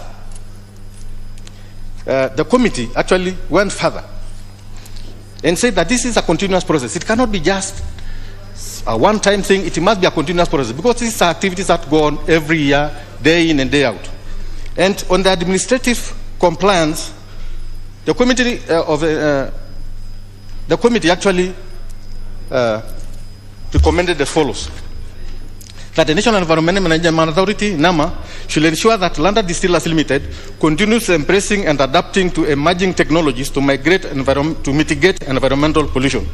In case LDK relapses on implementing the recommendation of the Departmental Committee on Environment and Natural Resources, then NEMA shall institute the necessary control orders, improvement orders, and consequently closure orders as recommended by the Departmental Committee on Environment and Natural Resources. That cause closure and or relocation of London Distillers Limited at the River Factory within 6 months So if they do not comply, then I think that one should be enforced. The other resolution on the administrative compliance was that NEMA shall submit a satisfactory compliance report to the National Assembly after 60 days of the adoption of this report, and thereafter submit biannual progress reports to the Committee on Implementation. Failure to submit the reports, the committee shall enforce appropriate sanctions pursuant to Standing Order 2093 of the National Assembly Standing Orders. The committee is saying, even if this parliament is not there, the next parliament should continue ensuring that this issue is addressed and legislation should not relapse in doing its job. In addressing the above recommendation 2, the National Environment Management Authority shall, with consultation with all relevant stakeholders, identify additional affluence sampling points outside London distillers' premises. And 4, the National Environment Management Authority should continuously monitor and carry out periodic audits and compliance assistance programs to address the issues of environmental pollution in all industrial and mid-use zones in Kenya, to ensure that industries comply with the Environmental Management and Coordination Act 1999, attend regulations, and submit annual reports to the National Assembly. This is a very important issue because if NEMA does not continuously assess the way factories are working, then we are actually facing a catastrophe and which must be avoided at all costs. Honorable Speaker, further to the administrative issues, we also went further to look at the policy and legislative recommendations we actually brought forward. Honorable Speaker, as I had already hinted, the Honorable Committee on Lands of the National Assembly, in consultation with the relevant stakeholders, should put in place a policy and a legislative framework to mitigate the obscured mixed land use conflicts and to promote sustainable development for the future. This is a very important issue because the particular area we are talking about was supposed to be an industrial zone. However, it seems like the Mavoko then county, I think municipal council or whatever, had actually, Machakos, had actually said that you can use both the place for industry and residency, and that is what is causing problem because these houses were actually constructed next to the factory and they were approved. Unfortunately, the pollution is affecting the residents, and it's very important that that one is mitigated. So we are also saying let the Committee on Lands liaise with the Ministry of Lands to ensure that there is adequate consultation on the zoning, and that also involves the Machakos County government. We have also said that the government, through the National Treasury, should reinstate the environmental impact assessment fees to help NEMA sustain operations, regular and random inspections, monitoring, equipping laboratories, and building capacity. I was made to understand that this actually fees was introduced because originally NEMA was actually paid fees commensurate to the cost of the projects. But somebody misadvised government that there was no need of that. So what it did was kill NEMA. It could not monitor. It could not follow up on these pollution issues. It could not follow on anything. And I think it was a terrible thing because the Treasury itself is not giving NEMA money. So I think if it's been done, well and good. If it has been done, it's very, very important that it's done because it is actually unreasonable for somebody to construct a 10 billion building and not pay NEMA anything. It's terrible. I think it was intentionally, it was earlier on intention to assist bring in investors. But you see, this is to the detriment of the NEMA and to the Kenyan people. We are actually giving free services to people who do not deserve, because these are people who bring in a lot of money and they should actually pay for the damage they do to the environment. Honorable Speaker, we have also recommended that in consultation with the National Environment Management Authority and the Ministry of Petroleum and Mining, the Ministry of Environment and Forestry should develop and forward to Parliament a draft policy to regulate the sulfur content in imported petroleum and petroleum products, including heavy-duty oil. This is because this is what is utilized in these factories, and it is actually the main pollutant. So it's important that the ministries concerned actually bring a policy regulation so that it can actually assist. This is actually informed by the fact that if you just let your citizens take in these destructive chemicals, then of course you are failing as a government. Honorable Speaker, the report is very comprehensive, and I think this Parliament, actually it's upon this Parliament to ensure the safety of the Kenyan people. Even if you want factories, even if you want economic empowerment of the Kenyan people or other investors, the health of the Kenyan people is paramount. Because if you pollute just because you want to please the people who are making money, then I think we are not doing what you are supposed to do. So I'm urging this parliament, this August House, let us be on the side of the Kenyan people. Let us support them on this one. Let the environment be clean. Let whoever wants to pollute it ensure that he cleans what he has done. And I think with that we can be able to proceed. I will also give my colleague, because they are here, and I beg to move and urge the House to adopt this report. And I now request Honorable Osotsi, MP, to second. Thank you, Honorable Speaker. Honorable Osotsi.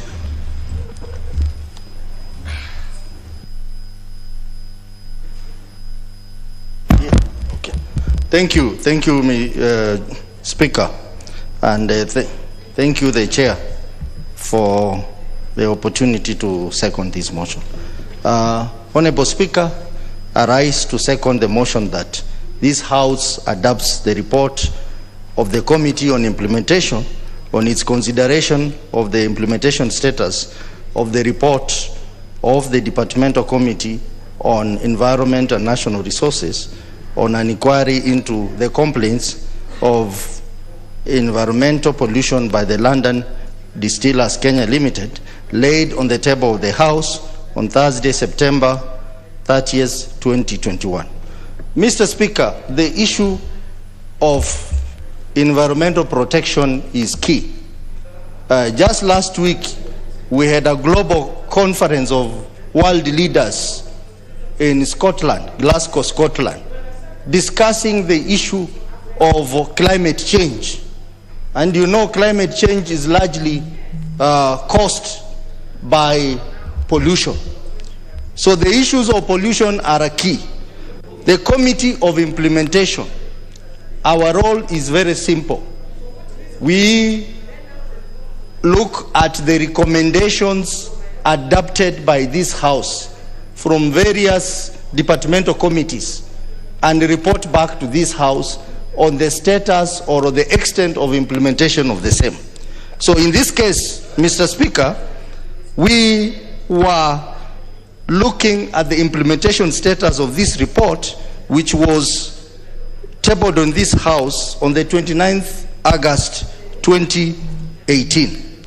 And we have taken quite a long time to table this report to this House, largely because of back and forth between the parties involved.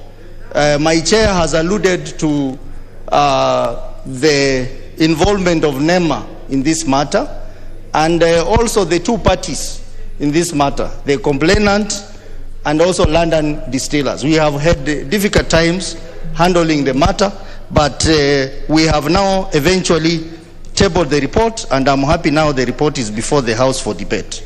Mr. Speaker, I led a team of members of the committee, a subcommittee appointed by the committee, on Friday, 9th July 2021, to conduct an inspection visit to LDK plant. And during the visit, we met the management of LDK, representative of NEMA, Edmund Properties, and the representative of the Member of Parliament for the area. And our objective was basically to see for ourselves the level or the extent of implementation of the recommendations of the Environmental Committee. And Mr. Speaker, during that we also had a number of meetings, and we wrote a subcommittee report which was adopted by the main committee on various issues that we went to interrogate. And Mr. Speaker, we looked at the issue of ambient air quality assessment, affluent discharge analysis, and we noticed that London Distillers had done some remarkable progress in terms of addressing the recommendations of the committee. But there was still a big room of improvement, and also we noticed that the report given to us, as the chair has put up, on the financial investment, there were some discrepancies between the report given by NEMA and the report given by London Distillers. A discrepancy that we noted to be that NEMA gave us a figure of 260 million, whereas LDK gave us a figure of 141 million. So that we noted and realized that there was also a new plant that had been set up in the area with a potential of enhancing even the pollution. So what the committee is recommending is about... Honorable Sosi, yeah, but because you are seconding, I'll give you a max of 1 minute so that you pronounce yourself on secondment. So the committee has made a balance, as the chair has put up, that since the London Distillers have not fully implemented the recommendation of the House, we have given them an extension of another 60 days to implement what they are supposed to implement satisfactorily. Taking also into account that from 2019, they have had all the time to do what they were expected to do. But we have said that after 60 days, this committee has the powers, if they do not implement, we have the powers to come back to this House and sanction all the officers involved because of not implementing the report. So because of those few remarks, because of time, I now second and ask the House to adopt this report because it's good for our people and it's also good for people who work in the industries there. Thank you, Mr. Speaker. Honorable members, I propose a question, which is that this House adopts the report of the Select Committee on its consideration of the implementation status of the report of the Departmental Committee on Environment and Natural Resources on an inquiry into complaints of environmental pollution by London Distillers Kenya Limited. Read order member. Who is this? Order members. You must freeze, and it is not optional. It is not optional. Laid on the table of the House on Thursday, September 30th, 2021. The two members who wanted to take leave, they can do that now. Who is the host member of Parliament on this? Oh yes, Honorable Macau. I'll give you the first slot for this. Honorable Macau, please.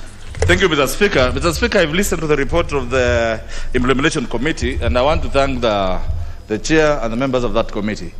Mr. Speaker, maybe this House may not know the chronology of events and reasons as to why this report had to be conducted.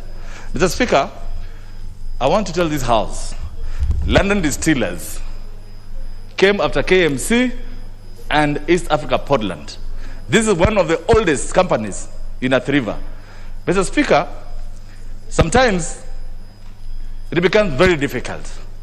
As much as we want investments in this country, we must do some planning.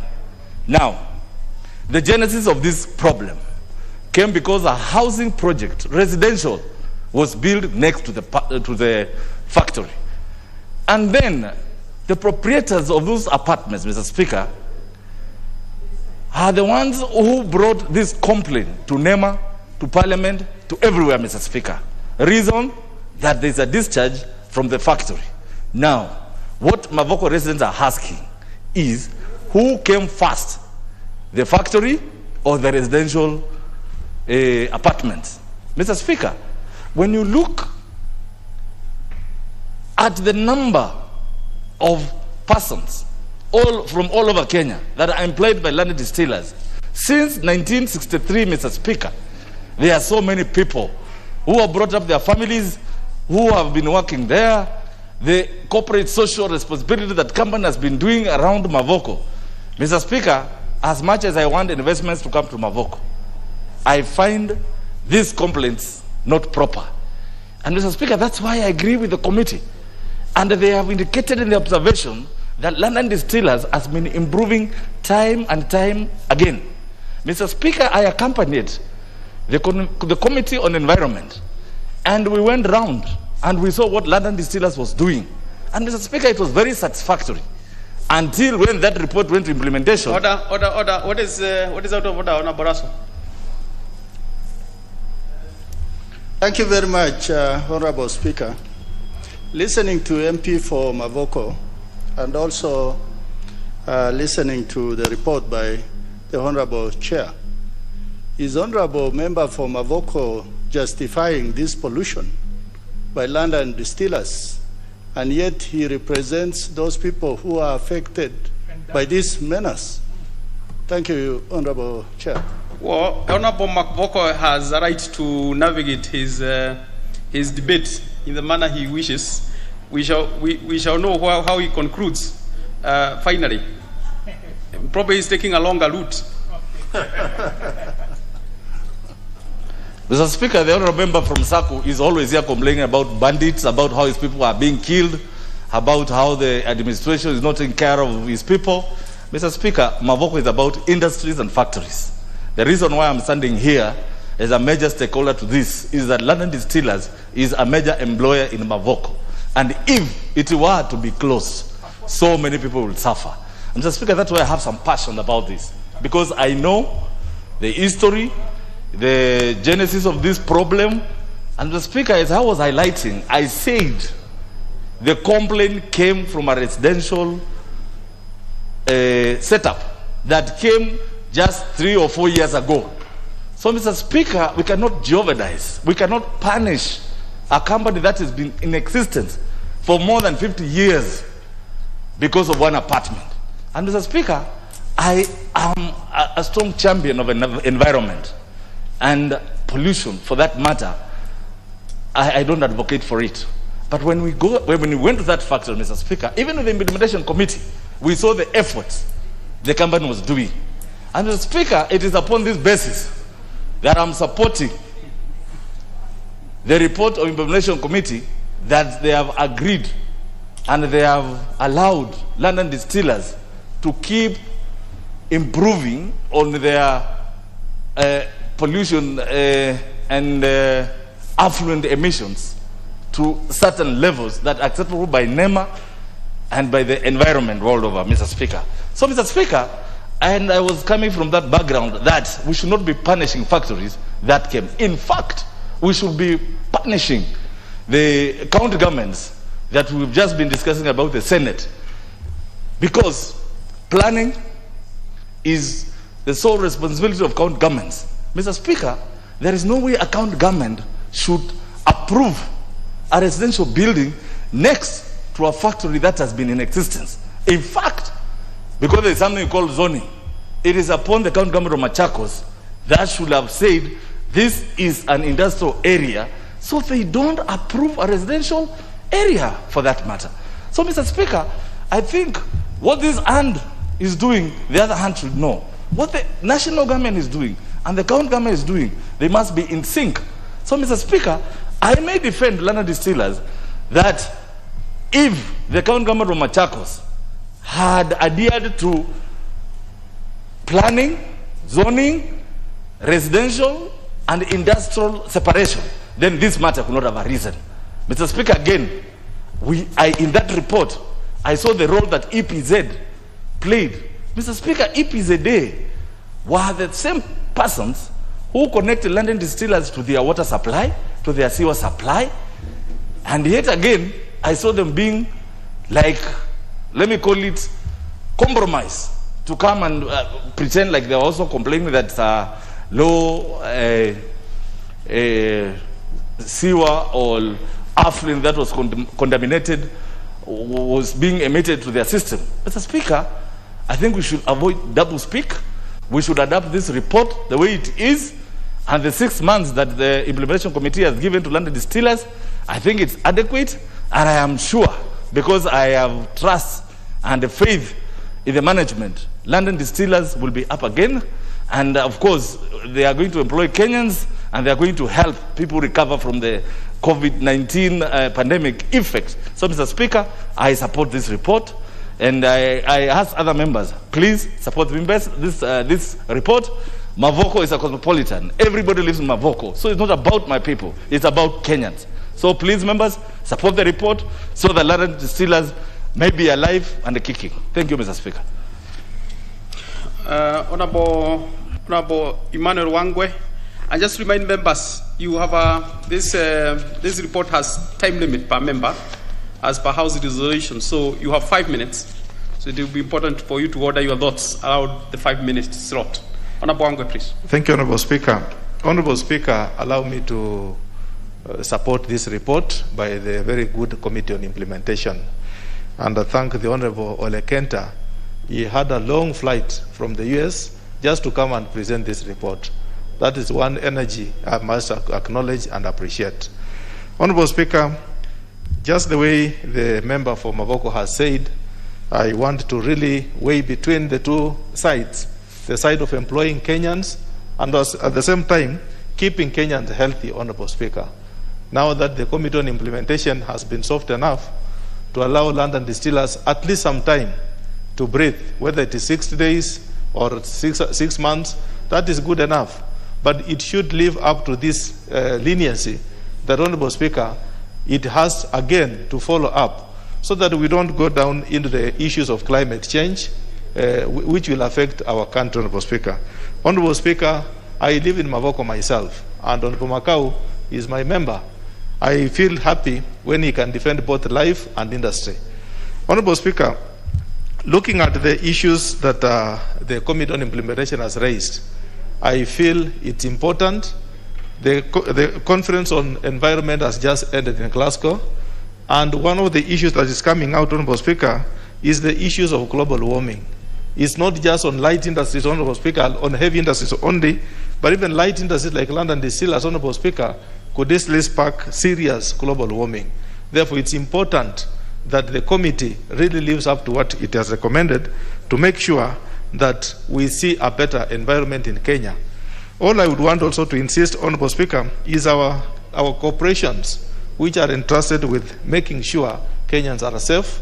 That is the NEMA and all other agencies that are concerned, Honorable Speaker. Let NEMA live up to its word. Let it actually conserve and help Kenyans to know that the environment where we are living or any establishment that comes in must be established within the provisions of the laws on environment. Honorable Speaker, on whether the factory came first or human settlement, it's very difficult, Honorable Speaker, when it comes to environment, to draw a line, as in where will the factory end and where will the human settlement begin, because the issues of environment moves along the airborne or land. Therefore, Honorable Speaker, it's important that whether you establish a factory, live up to the environmental conditions that come with it. So it's important that we really push these London distillers and the apartments which are there. Honorable Speaker, the kind of lifestyle, even if you are putting up an industry, your manager needs to live a personal life. Personal life means you have to live in an apartment or in a proper housing, Honorable Speaker, for that matter. Therefore, it's important these people coexist. But where one wants to subdue the other, I think the hand of the government is important. It comes in so that we support the coexistence of both human life and the industrial investment. Honorable Speaker, otherwise, I'm happy with the report, and I'll be asking my colleagues together that we support the Committee on Implementation, not only on this one, and many more reports that it's doing, to make sure that our decisions on the floor are implemented to the latter. Thank you, Honorable Speaker, and I support. Honorable Onyango Oyo. Thank you very much, Honorable Speaker, for the consideration. Honorable Speaker, I've listened to both sides, and while I was listening, I was touched by the report, given that the scenario looks like an impression of what I have in the constituency. I have a company that makes sugarcane that came into force some 10 years ago and found schools operating, schools of disabled operating, and prisons operating. They have polluted the land so much, but each time we have complained, they say they are offering employment. So here we are between a rock and a hard place. There is the offering of employment, then there is life, human life that's affected by the discharge, careless discharge of substances. So I want to say that a lot of interest should be taken and a proper study should be taken to determine which one should leave the stage, because from the looks of things, the way I had it, I think one of them has to leave the stage, to exit the stage, so that we can have a makeable solution and the people living there can also enjoy their life. I am not aware, I'm not a member of this committee, and I did not find the time to look at the report very well. And I think what caught my interest is the conflict of the employment offer and the disruption of normal life. Otherwise, I want to support the report. Thank you. Member for Saku, Honorable Raso. Thank you very much, Honorable Speaker. I want to remind my friend from Mavoko that wherever I will stand on the floor of this House, if there's insecurity in my place, I'll talk about it. And if there's negligence on the part of the government that is in power, I will talk about it. You are lucky at least you have some industries, because this government is looking after you. Honorable Speaker, we must take the issues of the environment very seriously. I was listening carefully to what Honorable Ososi said, the issue of climate change and its effect on not just this generation, but many generations after this. Before a factory is set up, there must be the issue of environmental impact assessment. It must be done. And in any case, if this factory has preceded the housing, then this particular factory must coexist within that environment by making sure that the effluent that is discharged will be discharged in a way that it does not pollute the environment. I thank the committee because they have given this particular company 60 days for them to have a certificate that they are able, within the shortest time, they are able to look after the environment. Honorable Speaker, the idea of health and safety, clean environment, and the happiness index of the people who live in that area is so important. Honorable Speaker, we are a generation that live better than our fathers. And our children, we expect them to live better than us. The quality of life must be better. The idea of trying to balance lives and employment, I think, is neither here nor there. The companies must live within the means. They must live clean environment to the extent that those factories should be closed down for a while until they meet certain standards and certain criteria that is set by NEMA. Most of these things that we hear is because of corruption. Corruption is what is eating this country, where we are saying that yes, these people are polluting, but they are not polluting so much. What is so much when the lives of over 100,000, 200,000 of the people who live in that area is at risk? Finally, Honorable Speaker, with devolution, the county governments collect taxes and cess from these factories or industries.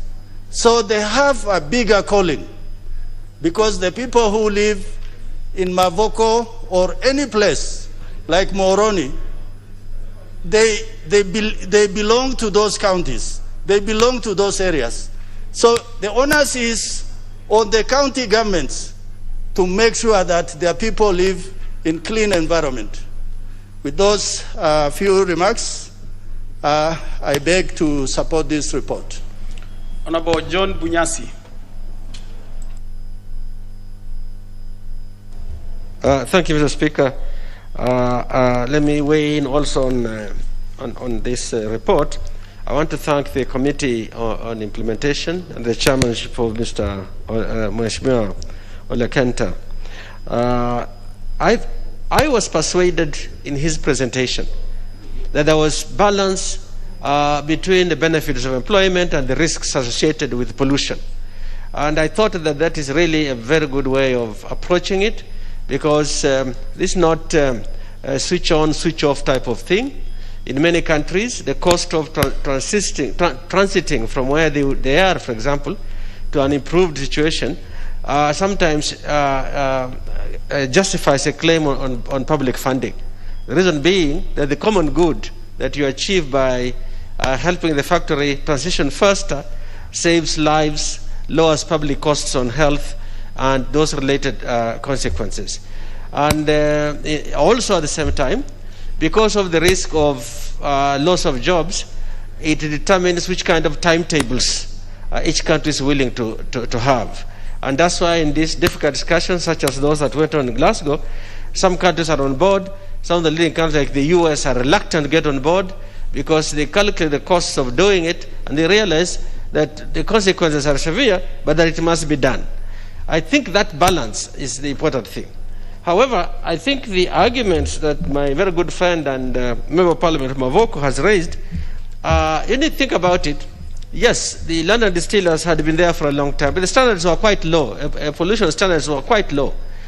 We in Western have the experience with Webuye Paper Factory that was very important for employment in the region, but whose discharges were a real problem. Although they made every effort to try and reduce the amount that was being sent in the river, but the air pollutions were going many, many kilometers away. 20 kilometers away, you could still sniff that at night.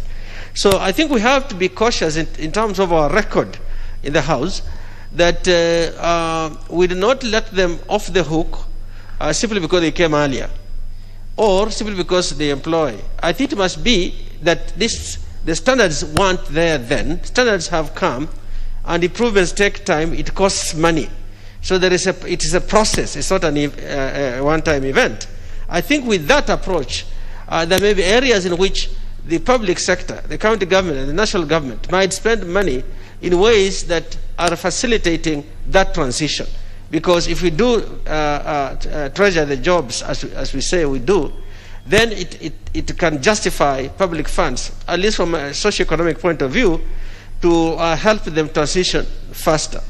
But I do not think that the location of other allowable industries or facilities like residential need to be blamed in any way, because it simply means nobody had raised the complaint at that time. The workers are too frightened to raise because they depend on that for the job. I want to urge the committee to be firm on the transitioning they are seeking. We also run a risk that industries that are associated with the colonial powers, not only for Kenya but in other parts of Africa we have seen, are more stubborn in dealing with these kinds of things. And I think the committee's balanced approach needs to be emphasized and ensure that it's implemented. Thank you, Mr. Speaker. With those few remarks, I support the balance. Number Waweru Keria. Thank you very much, Mr. Speaker, for this opportunity to contribute. And I want to first say a big thank you to this committee, and also commend the chair for having taken time after a very long trip to very ably move a very important report this afternoon. Mr. Speaker, this is a good report, and I want to support it. Mr. Speaker, there is someone who I want to associate myself with by the name of Barry Commoner, who says that environmental pollution is an incurable disease. We can only prevent it. When some of these things we call degradation of the environment happen, they are irreversible, Mr. Speaker. So even when we want to get into a conversation between the profits that are being made and the employment that is being done and the degradation that is being occasioned, we have to associate ourselves with Mr. Mahatma Gandhi, who says that enterprise without ethics is actually one of the 7 deadliest sins, Mr. Speaker. So, Mr. Speaker, I stand here knowing that the London distillers we're talking about are actually perennial offenders, not only of environmental degradation, but also bullying communities that they live and reside with. It cannot be a question of who came first, because even if the London distillers came before the residents who settled there, they still have to practice ethical business and more importantly, protect our environment, Mr. Speaker. Mr. Speaker, by 2019, we were being told that we are having more than 5,000 deaths, abnormal deaths, what you call premature deaths caused by environmental degradation. And this is air pollution alone. And this is 2019, 1 year alone. So you can imagine if we started letting to these offenders get away with a pat on their back, we shall end up killing an entire generation, Mr. Speaker. So, Mr. Speaker, I do want to say that the recommendations that have been made by the committee are actually very lenient and should actually be followed to the letter, failure to which more drastic action should be taken. Mr. Speaker, I saw a report by one Mr. Shadrach Kithia, who was writing a report for his thesis, I would imagine, for his university, for his postgraduate program, and it was about the pollution downstream from Athi River. Mr. Speaker, we understand that most of our water sources are actually more to the north and west of Nairobi City. And we are being told that the moment you get to Athi River City, the water quality degrades to such a level that the water that is flowing in that river is poisonous. By water pollution, the number of metals that are found in that water, the pollution by sewerage and effluents from factories is to a level that it can kill you by just taking a glass of water from this river, Mr. Speaker. So we are not doing child's play here, Mr. Speaker. We are actually dealing with an issue that is a matter of life and death. Mr. Speaker, we've got to understand that natural resource depletion, the environmental pollution, high poverty rates, and rising unemployment are all issues that come into play because, as we are seeing from this report, Mr. Speaker, that even if we are waiting, what is more important, I think human life is a bit more important, and it comes right at the bottom of Maslow's hierarchy of needs. When we are talking about the needs that a human has, the human has to be alive first before they even have those needs. So it is a matter of life and death that we are dealing with, Mr. Speaker. Mr. Speaker, finally, I would like to mention that, yes, business can be done, but businesses can do good while they are doing good business. London distillers will have to actually step up to the plate, and even as they are doing good business, they will also have to be good neighbors, but also protect our environment, Mr. Speaker. Mr. Speaker, I do support the report. I commend the report. It is more than timely. It is urgent. In fact, it was urgent many, many years ago. Thank you very much, Mr. Speaker. Honorable Odoyo, Member for Nyando. I thank you very much, Honorable Speaker, for the opportunity, and also in equal breath thank my committee, the Committee on Implementation, for coming up with this most incisive report. Honorable Speaker, this report could not have come at a better time.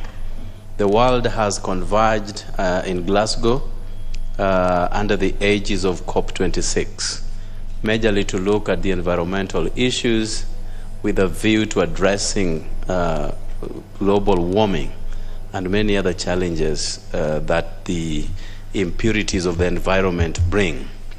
Honorable Speaker, the mandate of this committee is to look at the implementation status of various reports from various committees, laws that have been passed in this House, issues of motions that have been passed, together with many other things. And this is a House that never legislates or never gives resolutions in vain. They have to be implemented to the letter, upon which our work in this House would be useless. Honorable Speaker, this report, which was done by the Committee of Environment and Natural Resources, emanated from a petition that was brought into this House by Elderman Limited. Elderman has several houses under the name of Great Wall Apartments, and they border London Distillers Kenya Limited. And because of the discomfort emanating from London Distillers, they made a petition to this House that sent the Committee of Environment to look at in-depth issues pertaining to those environmental matters. Honorable Speaker, our committee then was seized of this matter to carry out a comprehensive appraisal on the implementation status of this kind of report. I was privileged to be part of that team that visited London Distillers Kenya Limited, and also in equal measure spoke with a few residents of the Great Wall Apartments, Honorable Speaker. Whereas we would be very quick to say they have provided jobs and a matter of between the egg and the hen, which one came first, environmental issues are matters that can never be joked around with, because we have seen cases where abortions have been perpetuated by wrong environments or impure environments. People have fallen ill. People have, encountered several medical challenges courtesy of impurities of our environment. And therefore, when people have created a habitation in an area, we do not then move to ask who came before who. It is only incumbent upon these bodies, particularly London Distillers, to look at the matters that came from the Committee of Environment and implement them to the letter, Honorable Speaker, one of which was to come up with a state-of-the-art issues to do with cleaning their wastes, Honorable Speaker. When we visited and the London Distillers, in their own wisdom, accepted that the implementation levels haven't been done to the letter as was decided by the Committee on Environment. And we, in our own charitable means, have given them more time to look at these issues so that we don't fall back on a similar situation in the next few years to come. The efforts by NEMA to sanitize London Distillers fell on deaf ears, because this is a committee that wanted everything to be done according to the report by that committee. And in the interest of time, Honorable Speaker, LDK must in the interim adhere to the recommendations and the report of the Environment and Natural Resources. And there you have supported Member for Nyando. Your space is gone. Honorable Kihara.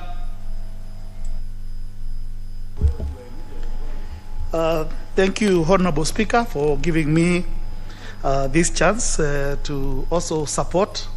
And right on the onset, I would like to tell the House that I was privileged also to be part of the team under the Committee of Environment that was looking into the matters of LDK and Edelman and the entire area that the two find themselves in.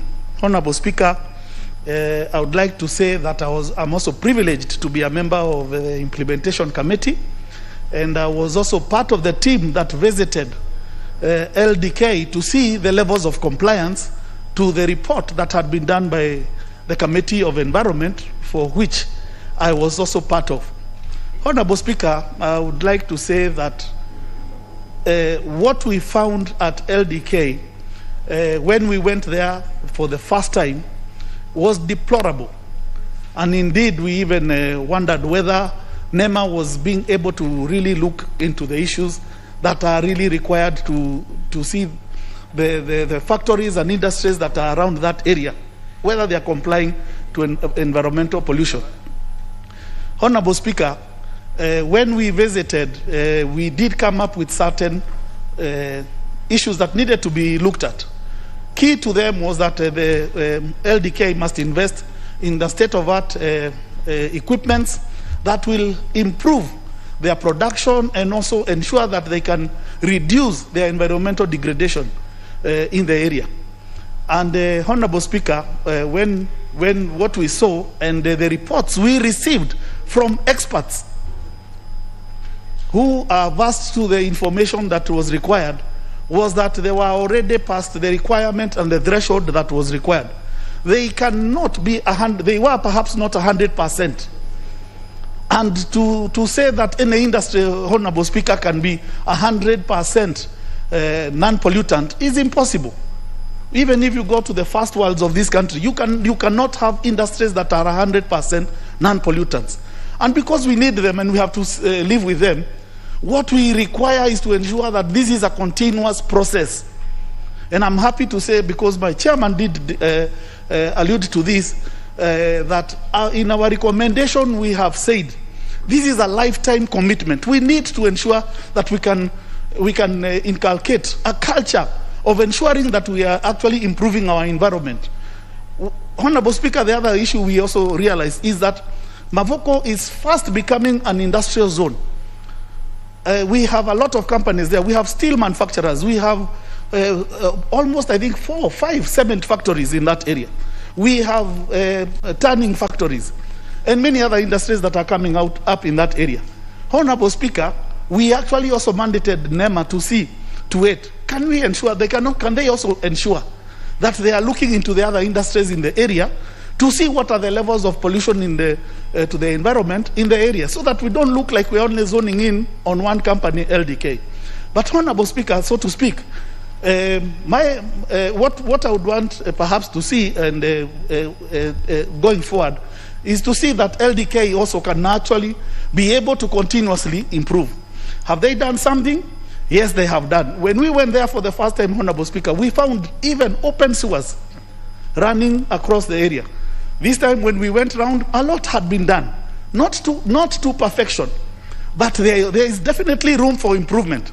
But there is no room for us to say that now we can actually say that these people are not doing what is required. For me, this is a lifetime commitment. Let us see them continue being encouraged, because as the area member of parliament has said, this is a company that is really employing a lot of people and also generating a lot of wealth for this country and even taxes. But beyond that, environment is a must, particularly at this time when we have come from Glasgow. We must see to it that environmental pollution in this country is reduced to a minimum, and we must adopt to the new technologies that are coming. Work with the other countries all over the world to see to it that we can continuously improve. We hope that even NEMA can continue to be supported to be able to do their oversight roles. Thank you, Honorable Speaker. Honorable Hurufo, order. Thank you very much, Mr. Speaker. I also stand to support adoption of this report by the House. Mr. Speaker, I'm also privileged to be a member of Environment and Natural Resource Committee, and actually we were mandated by the Speaker following a petition by Edelman Kenya Limited on pollution caused by London Distillers Limited. Mr. Speaker, I want to agree with Honorable Kihara that when we visited the factory in 2018, we were shocked. We could not imagine that such a factory could be allowed to operate in our country. And we were told actually a year earlier, prior to our visit, it was shut down.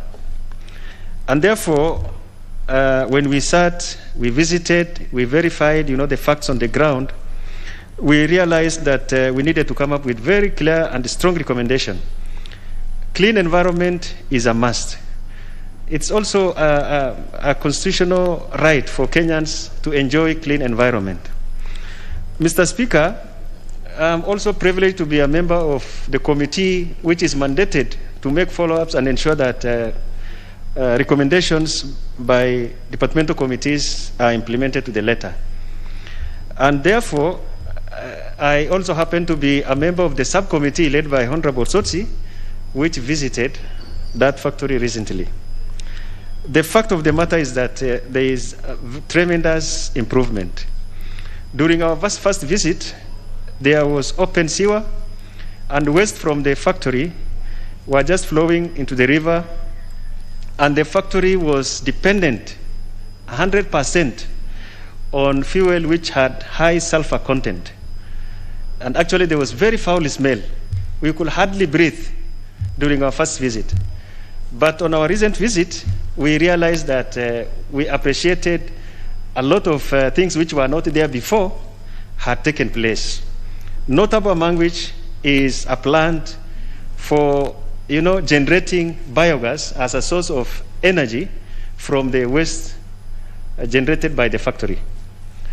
And we also realized that the foul smell which was there then is not there anymore. It is tolerable. Now, we had a lot of challenges, even as environmental committee, because every time we mandated NEMA to carry out assessments internally or using pre-qualified laboratories, the reports used to be disputed by the petitioner. It reached a point where we forced them to work together. NEMA, the three parties, NEMA, LDK, and also EDAMAN. Mr. Speaker, I just came back from Glasgow last night. I was also privileged to be a few members who are nominated to represent the National Assembly in the Kenyan delegate. The world is moving towards net zero carbon, meaning that you actually try to come up with technologies to ensure that whatever is generated, whatever emission is made, you have a way of capturing it, so that the net release of effluents to environment is zero. Unfortunately, these technologies are very expensive, but having said that, we need to encourage London Distillers Kenya Limited to keep on improving. We are also in receipt of other petitions from other factories, and NEMA is constrained in terms of being unable to carry out its regulatory work. It is not funded well. We need to see a way in which NEMA is funded properly, so that it can continuously monitor all industries in Kenya, not only Elderman and not only London Distillers, but all factories, including sugar factories in Western, all these other factories, so that Kenyans can enjoy clean health, access to clean air and clean environment, and so on and so forth. I support the adoption of this report, Mr. Speaker. We shall have Honorable Ibrahim Sahal. Asante Mheshimiwa Spika kwa hii nafasi. Mimi nikiwa moja wao wa kamati ya maji na mazingira, nilibahatika hata mimi kwenda huko. Tuliamkia asubuhi mapema na wenzangu wako hapa. Kufika huko, ile hali tuliona ilikuwa inatatanisha sana. Mheshimiwa Spika, kuamka asubuhi mapema saa 10 asubuhi, hewa ya jirani ya London Distillers ilikuwa mbaya sana. Mheshimiwa Spika, hiyo kiwanda inatoa hewa mbaya, inaharibu mazingira yote. Tulikutana na wazazi, watoto yao walikuwa na kohoa kwa ajili ya hiyo hewa mbaya hiyo kiwanda inatoa. Mheshimiwa Spika, tunahitaji mazingira mzuri ya safi nchi hii. Hatutaki kiwanda inaweka na wanaharibu mazingira. tukiwa kamati tuliandika ripoti ya kwamba hiyo kiwanda lazima watengeneze mashini ambayo iko na teknolojia mpya ambayo itoe hewa hiyo mbaya. Lakini baadaye wengine kama meneja yao walikuwa wanateta sana na nimehuzunika sana. Mheshimiwa Spika, ni muhimu sana sisi wa Kenya tuangalie maslaha ya wananchi, maslaha ya mtoni zetu, maslaha ya mamiti zetu, maslaha ya mazingira mzima, ili tukae na afya. Naunga mkono hii ripoti na nasema hii kiwanda lazima waitie manani, waweke teknolojia ile ya mwisho kabisa ya mashini ili hewa iwe safi. Na idara ya NEMA tuliongea na hawa, walipeana lisensi ambayo wamesema lazima watie manani hiyo sheria. Kwa hiyo machache naunga mkono. Mheshimiwa Spika, asante. Honorable Kositani Kareb. Thank you very much, Mr. Speaker, for allowing me to contribute to this important debate. Mr. Speaker, I have a few reservations about this report. First, Mr. Speaker, is the fact that the complaint was made on the 29th of August 2018, Mr. Speaker. And the first visit to the site was made on the 16th of May 2019. Mr. Speaker, it has taken almost 4 years for this report to make it to the House. Mr. Speaker, this is justice delayed. Mr. Speaker, the recommendation of this report are not conclusive. In fact, when the committee says that, the distillers should keep on improving, it means that the pollution is going on, even as we debate this the report. Actually, in other words, the report is saying, let the pollution go on, but find a way of improving. Mr. Speaker, I am informed also that not only is this factory causing pollution, but they also have made attempts to block an access road. Those are very serious allegations, Mr. Speaker, which I don't see captured here. Mr. Speaker, I do not need to be informed, Mr. Speaker. Mr. Speaker, the other issue, and when this report was going on. Honorable Kositani, there is some information that, Honorable Member for Nyanda, whom do you want to inform? Honorable Speaker, I'm a member of Implementation Committee. Whom do you want to inform? It's a point of information. I want to inform the guy on the floor. The guy. The guy. There is no guy here. Who is, give a member for Nyando the mic. Honorable Kositani, who is also my friend. Okay. This is a matter that has been handled by two committees. Member for Nyando, wait. Honorable Kositani, you seem to be friends. You want the information from your friend, Honorable? Well, we are good friends, and I like his English accent, so let me listen to him. Yes, member for.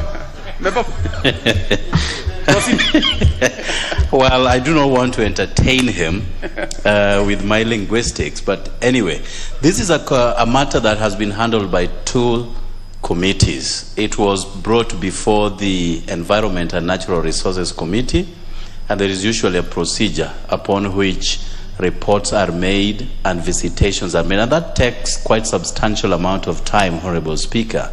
By the time the matter was coming to us, it had been 2 years, and we quickly moved on the stage to address this anomaly emanating from lack of implementing those that were resolutions of the Environment Committee. So, Honorable Speaker, it is not 4 years, as my good friend would allude. It is a matter of a few months upon which we went on the ground, collected necessary data, and today we are here presenting this report. But suffice to say, Honorable Speaker, there are many, many reports that come under our purview, and we have to address them as such. Be careful, so that you don't have a second debate on this, on debating the report. I'm sure, Honorable Kositani, that information is helpful to you. Never mind the linguistics of the member is of another level. That must be. Yes, his linguistics are very very commendable, Mr. Speaker. And I don't know whether he pushes it or it's real, but we'll find out with time. Mr. Speaker, clearly these distillers have committed a very serious environmental offense. This report should be recommending and the committee should have gone further to find out what casualties have they caused, what are the damages that have been caused, and computed them and pushed for compensation, Mr. Speaker. We cannot allow that a factory of this magnitude, that even though they may be employing Kenyans, yes, at what expense are they employing Kenyans? At what expense do we have to tolerate such? Mr. Speaker, at one time, I remember very well, not that I was following this keenly, there were serious allegations made against the committee by the owners of the distillers. Very serious allegations. And the members of that committee are aware. And now you see that the committee is trying to massage this thing by saying that they can continue, and they have improved, and we have visited. Mr. Speaker, I stand to oppose. We need more serious action on this. Thank you, Mr. Speaker. Yes, let's have Honorable Washeri.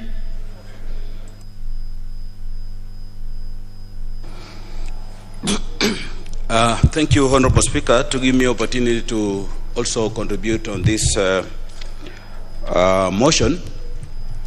And quickly thank the committee on implementation, though, like my other colleagues have said, I equally have reservations on this report. Honorable Speaker, the cardinal responsibility of this House is to protect Kenyans. And we have no any other explanation to that. Irrespective of who petitioned, whether there was a petition or no petition, Honorable Speaker, it is the responsibility of this House to protect Kenyans and to protect the environment. Honorable Speaker, I happen to be a member of the Environment Committee when this petition came before this committee. And I really expected, Honorable Speaker, that members of the Environment Committee should have been in this House when we are debating this implementation report. Because the ones who are here, the ones I had comment, Honorable Olufo and Honorable Kiara, were members of that committee, but they also happen to be members of the implementation committee. Therefore, there could be an element of conflict of interest. Honorable Speaker, I want to say, and quickly, that we are seeing three bodies of government fail. The first body was NEMA. Second body was an environment committee. Third body is the implementation committee. We are about to end the life of this House. The life of this House has the next six months to end. Now, I don't know the fate of this report and the fate of the people that are directly affected by this pollution. Order, Honorable Washeri. Order, Honorable Washeri. What is it, Honorable Kenta? I like maybe to tell the members that before they throw aspersions, they should read the report. This report came to us. The Committee on Environment had actually given recommendations, and they had given this people time to improve on the pollution aspect. And they did. And the last meeting, where there was a subcommittee, involved. I'm trying to be clear what is out of order, or is it information? Yes, it's actually trying to mislead Kenyans. That's, misleading. If you can read the report, you will find that the last visit involved Edaman, who was the complainant. It involved NEMA. It involved LDK. Everybody was involved, and the input was actually by everybody. So you cannot say the committee has not failed anybody, because this is the way it is as we are talking now. This is, and I think you better read the report before you just throw aspersions on the committee or on Parliament, please. Don't talk to Honorable Washeri directly. do that to the speaker. Yeah. But the Honorable Chair, probably you are guided. Yes, I have not seen the kind of guidance the chairman has given me, though he's my friend. I've taken what he has said. But I want to be honest with myself, because in part of this report says that they are going to improve. Going to improve means, Honorable Speaker, improving means that they have not satisfied the environmental issues 100%. And therefore my worry is, now that we only have six months, maybe active months left with us, who will confirm or who will help these Kenyans to make sure that we have 100% compliance to environmental issues? Because, Honorable Speaker, we had an issue of air pollution. Air pollution, you heard what members said about children getting sick and what have you. We had the issue of also water that is discharged from the factory, and we put a condition under the Committee on Environment that the 2 bonds must be introduced in series, and then live marine must be introduced in those fish and those bonds, so that when we confirm, when we have a living fish in those bonds, then it automatically confirms that there is no pollution in the discharge that the LDK factory discharges. Therefore, Honorable Speaker, as I conclude, I am a very worried man that we have not done enough for Kenyans, and that even the Committee of Implementation, which was meant to implement the recommendations set out by the Committee on Environment, we have not done enough, and I wish to oppose this report. Member for Nyando, you really must allow Honorable Janet to speak. Honorable Janet, what is it, Honorable Kositane? Mr. Speaker, I have just collected this report from there, and I'm looking at the last page, which is the signatures, the adoption of the committee.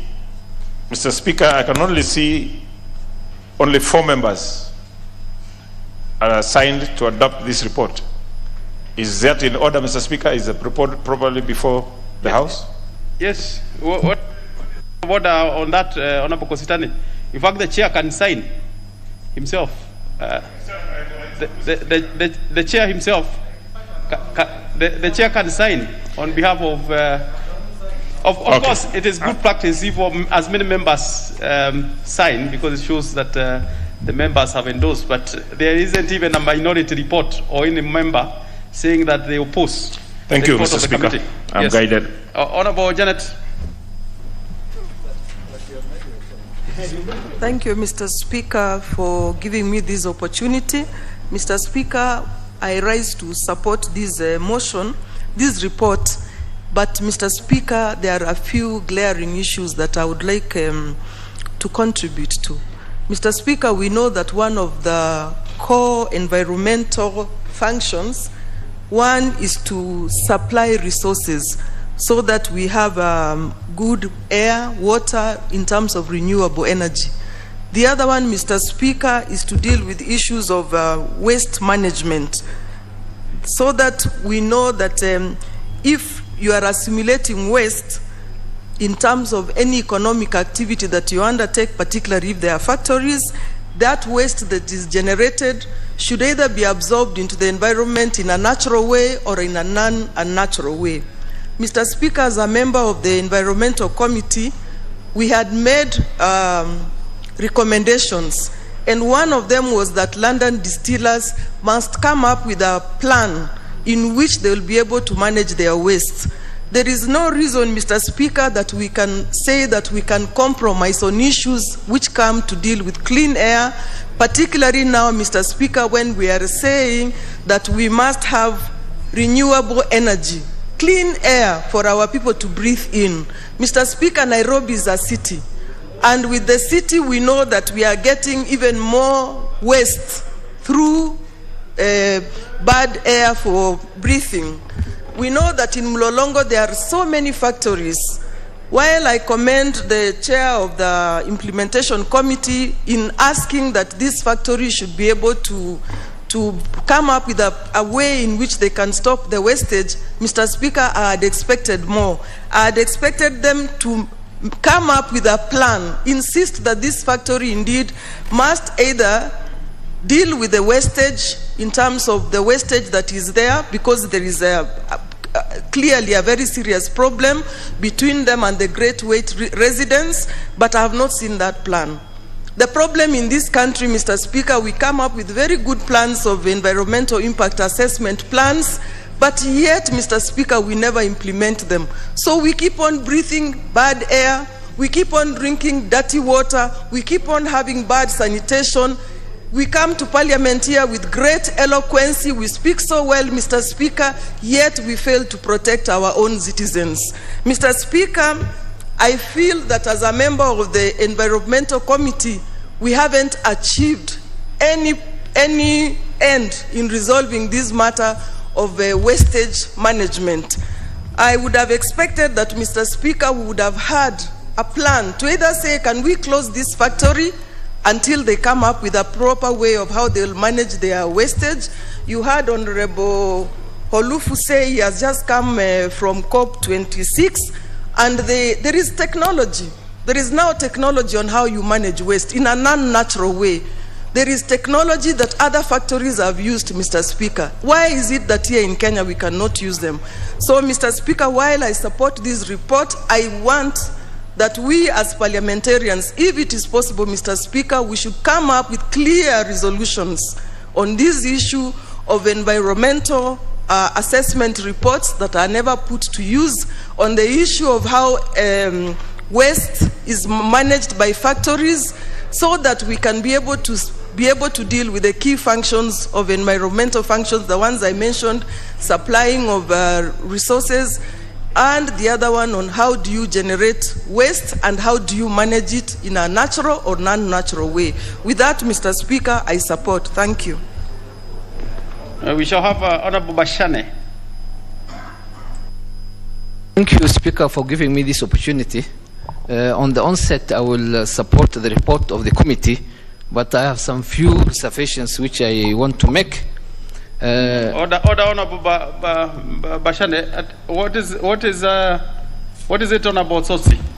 Mr. Speaker, I think listening to the members when they are contributing to on the aspect of the recommendation of the committee. What is it? Mine is a point of information. Who? To the members, a few of the members who have contributed. There's no general information on about Ototsi.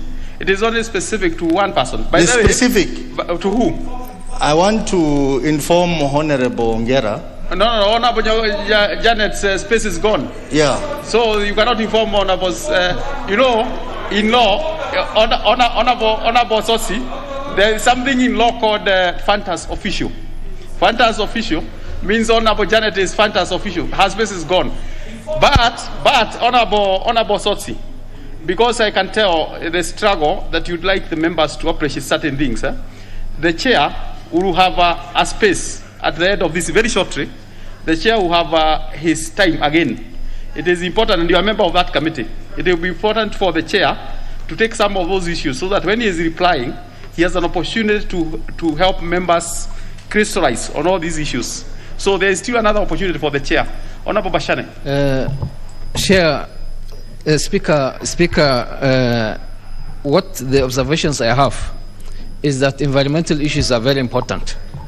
And the suggestion by one of the speakers, Honorable Member for Parliament for Mvoko, saying that who came first is not an issue. You might have been there since 1963 or ever, since this nation has been formed. But if you are contributing to the damage to the environment, that's a very serious matter. And we do not take that issue lightly. Speaker, this name, that we are damaging the environment or giving environment a bad name or a bad way will affect us globally. Even the produces which we produce, this is a global village, and we might be mocked for not looking at the environment very well, and that our produces which we produce to other countries might be looked at a very serious matter, and it will affect us in a bigger way. Not on the matter of employment he's talking about. Even on the matter of employment, the contribution which the London distillers are giving, they might give jobs to the people, but the people whom you are employing, if they are sick, they cannot be able to work. And it's a very bad precedent for the committee to talk on issues like that. Last but not least, if I look at the observations made by the committee, the complainant, Elderman Properties, mentioned that if in the progress which the committee is talking about, they observed that the new plant was aimed at increasing production capacity and not addressing environmental pollution concerns. And that is an observation which the committee has made. I will rest to my case there. Thank you, Chair, Speaker. Honorable Nyikal. Thank you, Mr. Speaker.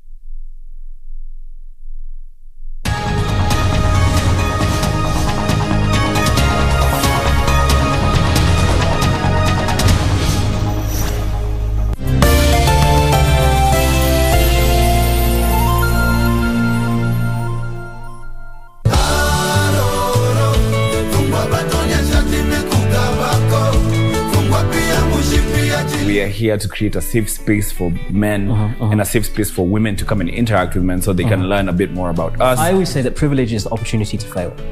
And that's what I want to give my kids. Like the opportunity, you can fail 100 times, I'm here, like it's fine. And I think what everyone strives for is that opportunity to be waking up every morning, doing something they love, going to bed, feeling fulfilled, and having a loving environment. I think that's the essence.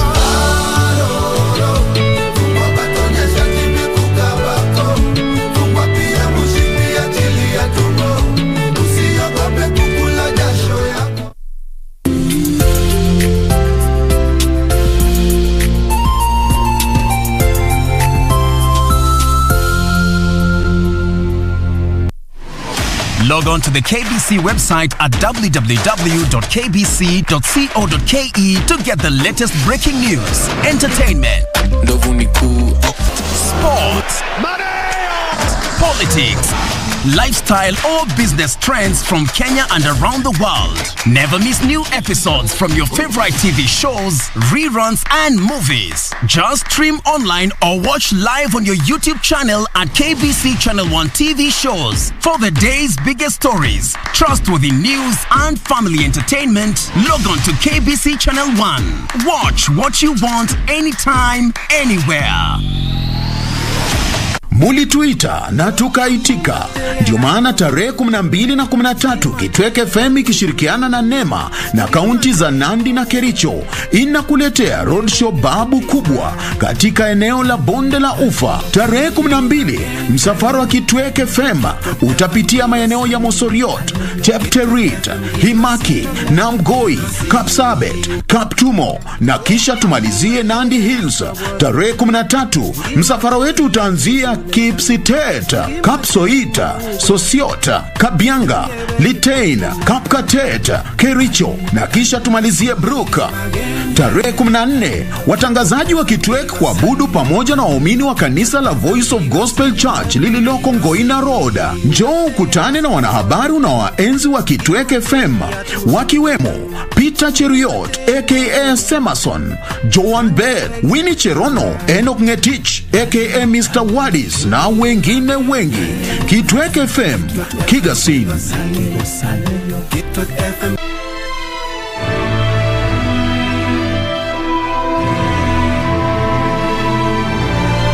Majesty, the human heart is fickle. The assassination is the best proof. You have to decide quickly. We don't have any time to waste, otherwise... The assassins must have been sent by Duke Wang and the Empress Mother. I fully believe Qiyu wants you to return. Your Majesty, the Grand Emperor is back.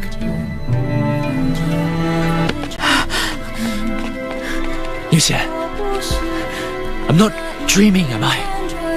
You've really come back. His Majesty is back. Isn't Prince Cheng planning to hand back the throne?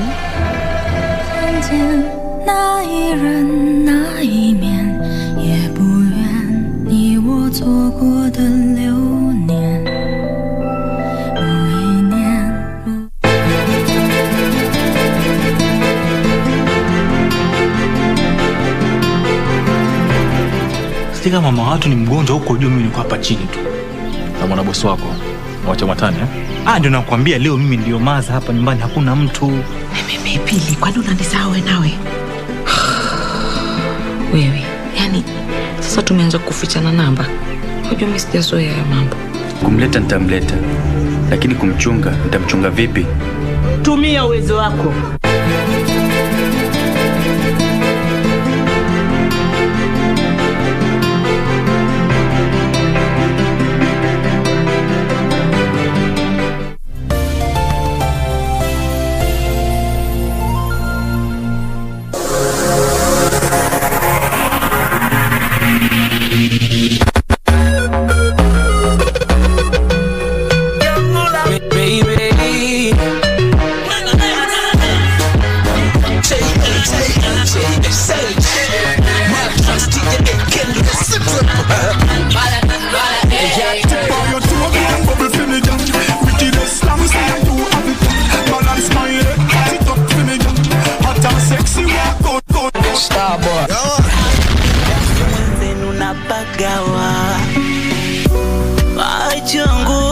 Yamekutazama wewe, mboni yangu peke yangu imekuona wewe. Oh baby, bado nakuwaza wewe, usije nifanya mutaji ukaniuza wewe. Mapenzi ya kweli bambata bambata, niterajikani ukipendaga. Utamu tamu tadata utadata, mindonguli wa mapenzi dada. Mapenzi ya kweli bambata bambata, niterajikani ukipendaga. Utamu tamu tadata utadata, mindonguli wa mapenzi dada. Nishaumizwa nawe, chunga usijeliza. Haya mapenzi bana, naomba chunga usijeliza. Nishaumizwa nawe, chunga usijeliza. Haya mapenzi bana, naomba chunga usijeliza.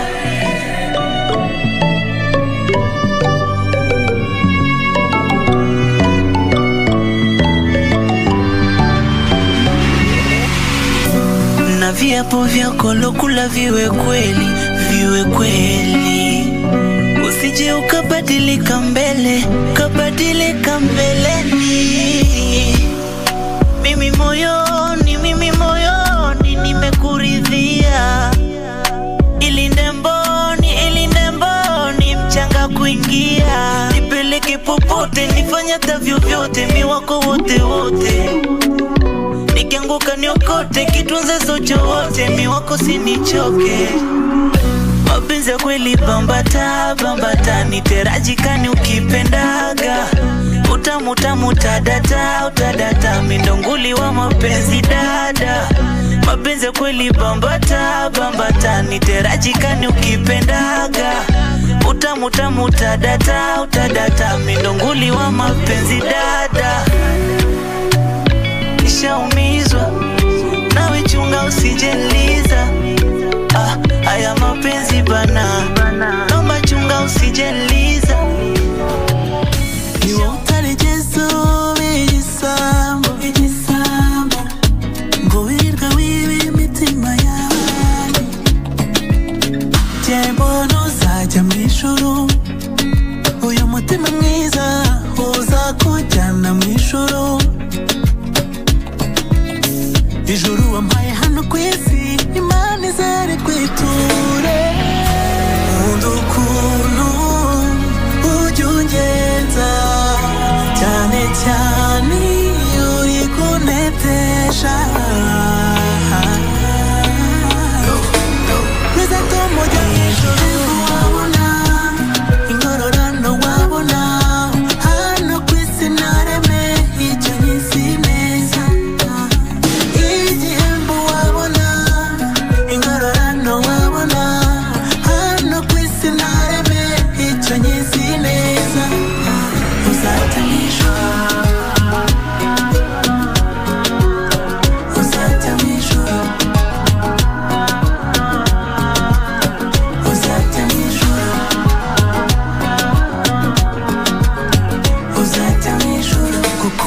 urakunda kwitanga uritanga amahoro urayatanga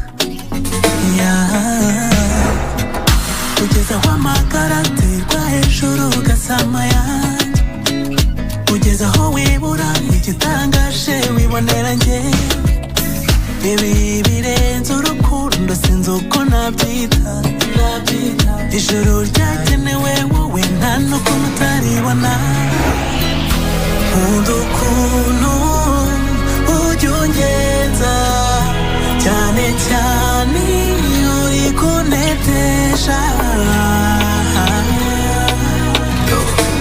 bizatuma ujya mu ijoro wabona ingororano wabona hano ku isi nareme yicaye isi neza igihembo wabona ingororano wabona hano ku isi nareme yicaye isi neza uzajya mu ijoro. My beautiful baby, come closer, give me your ears. I want to tell you something. I'll tell you something. You mean a lot to me, and because I have you, girl, I know that I'm winning. You are driving me crazy, and I'm loving you daily, oh my love. Never letting you go.